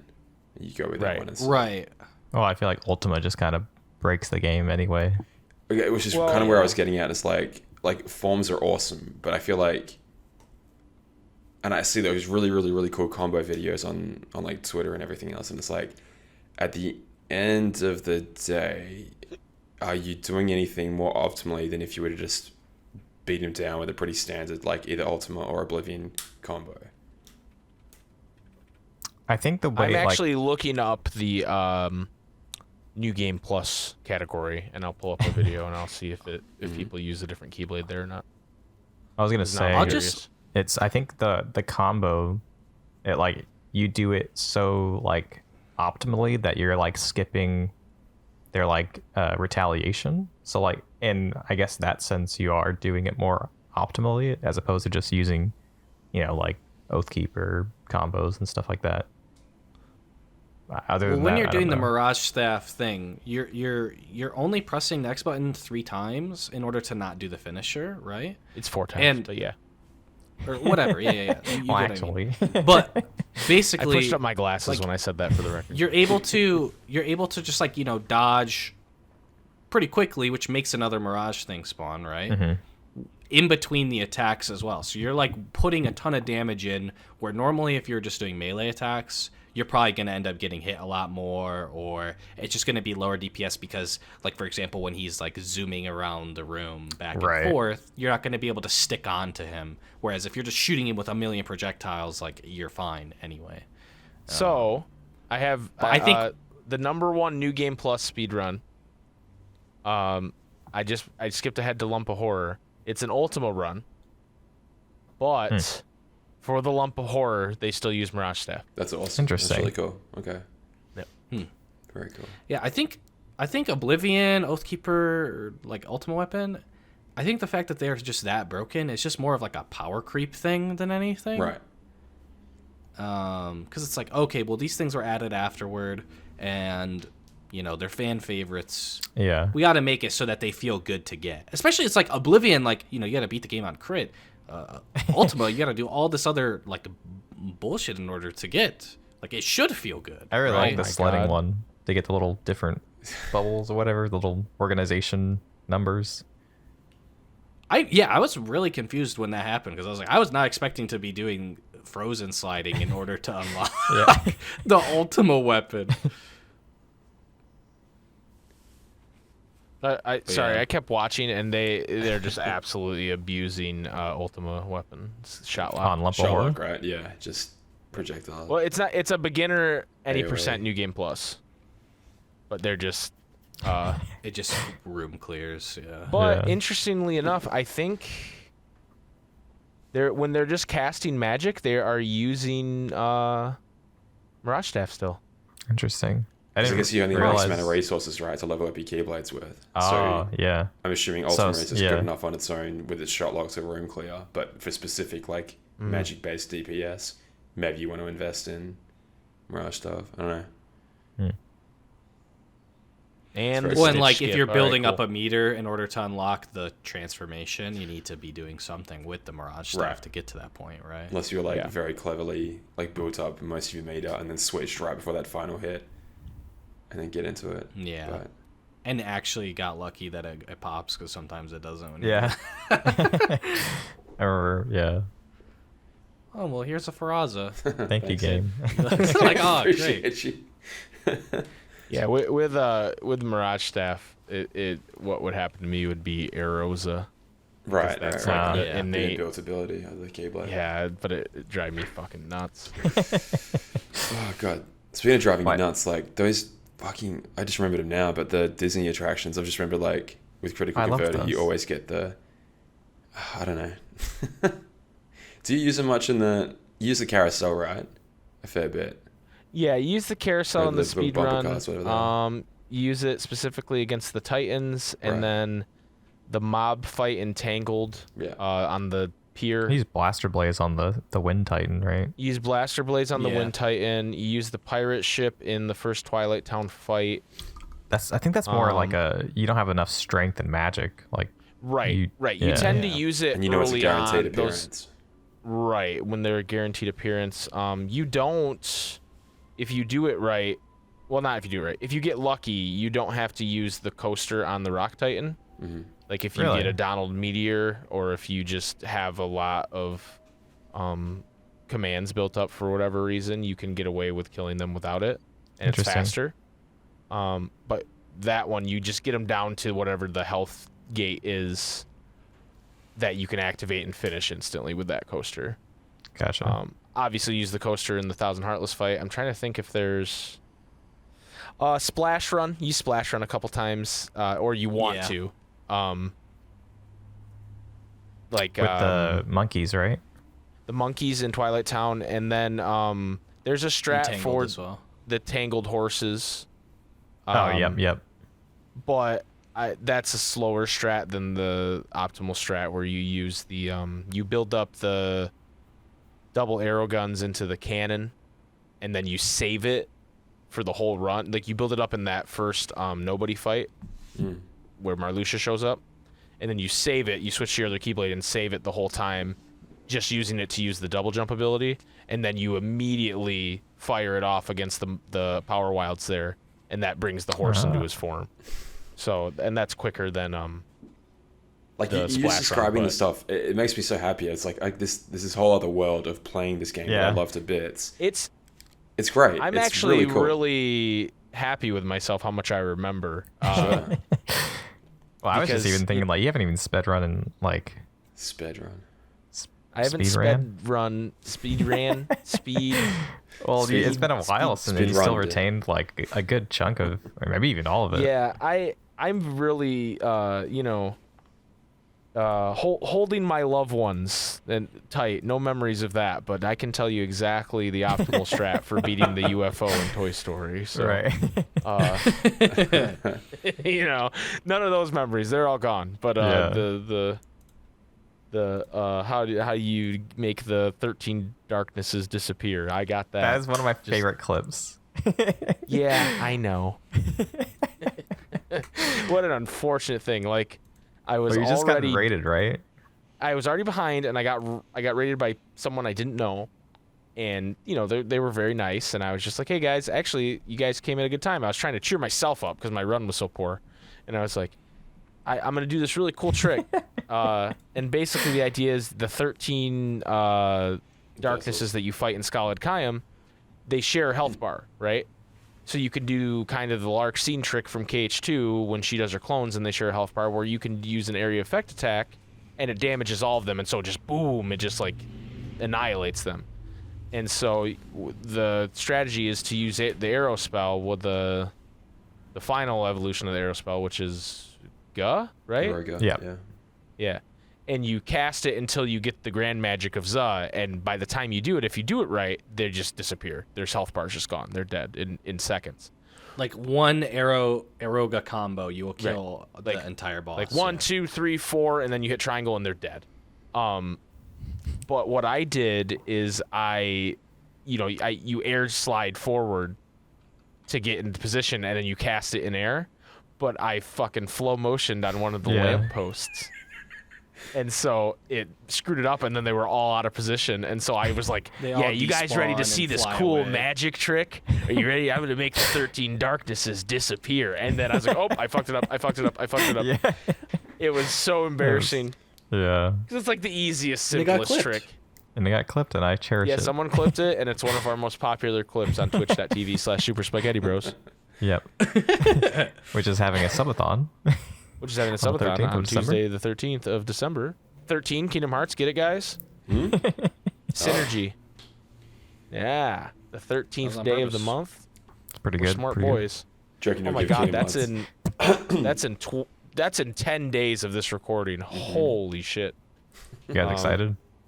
I'm nervous. I have a lot to do. Yeah, fair enough. I always do this. I always plan these big events and bite off way more than I can chew, and then leading up to them, I'm just stressed and just typing and creating things and doing all this stuff.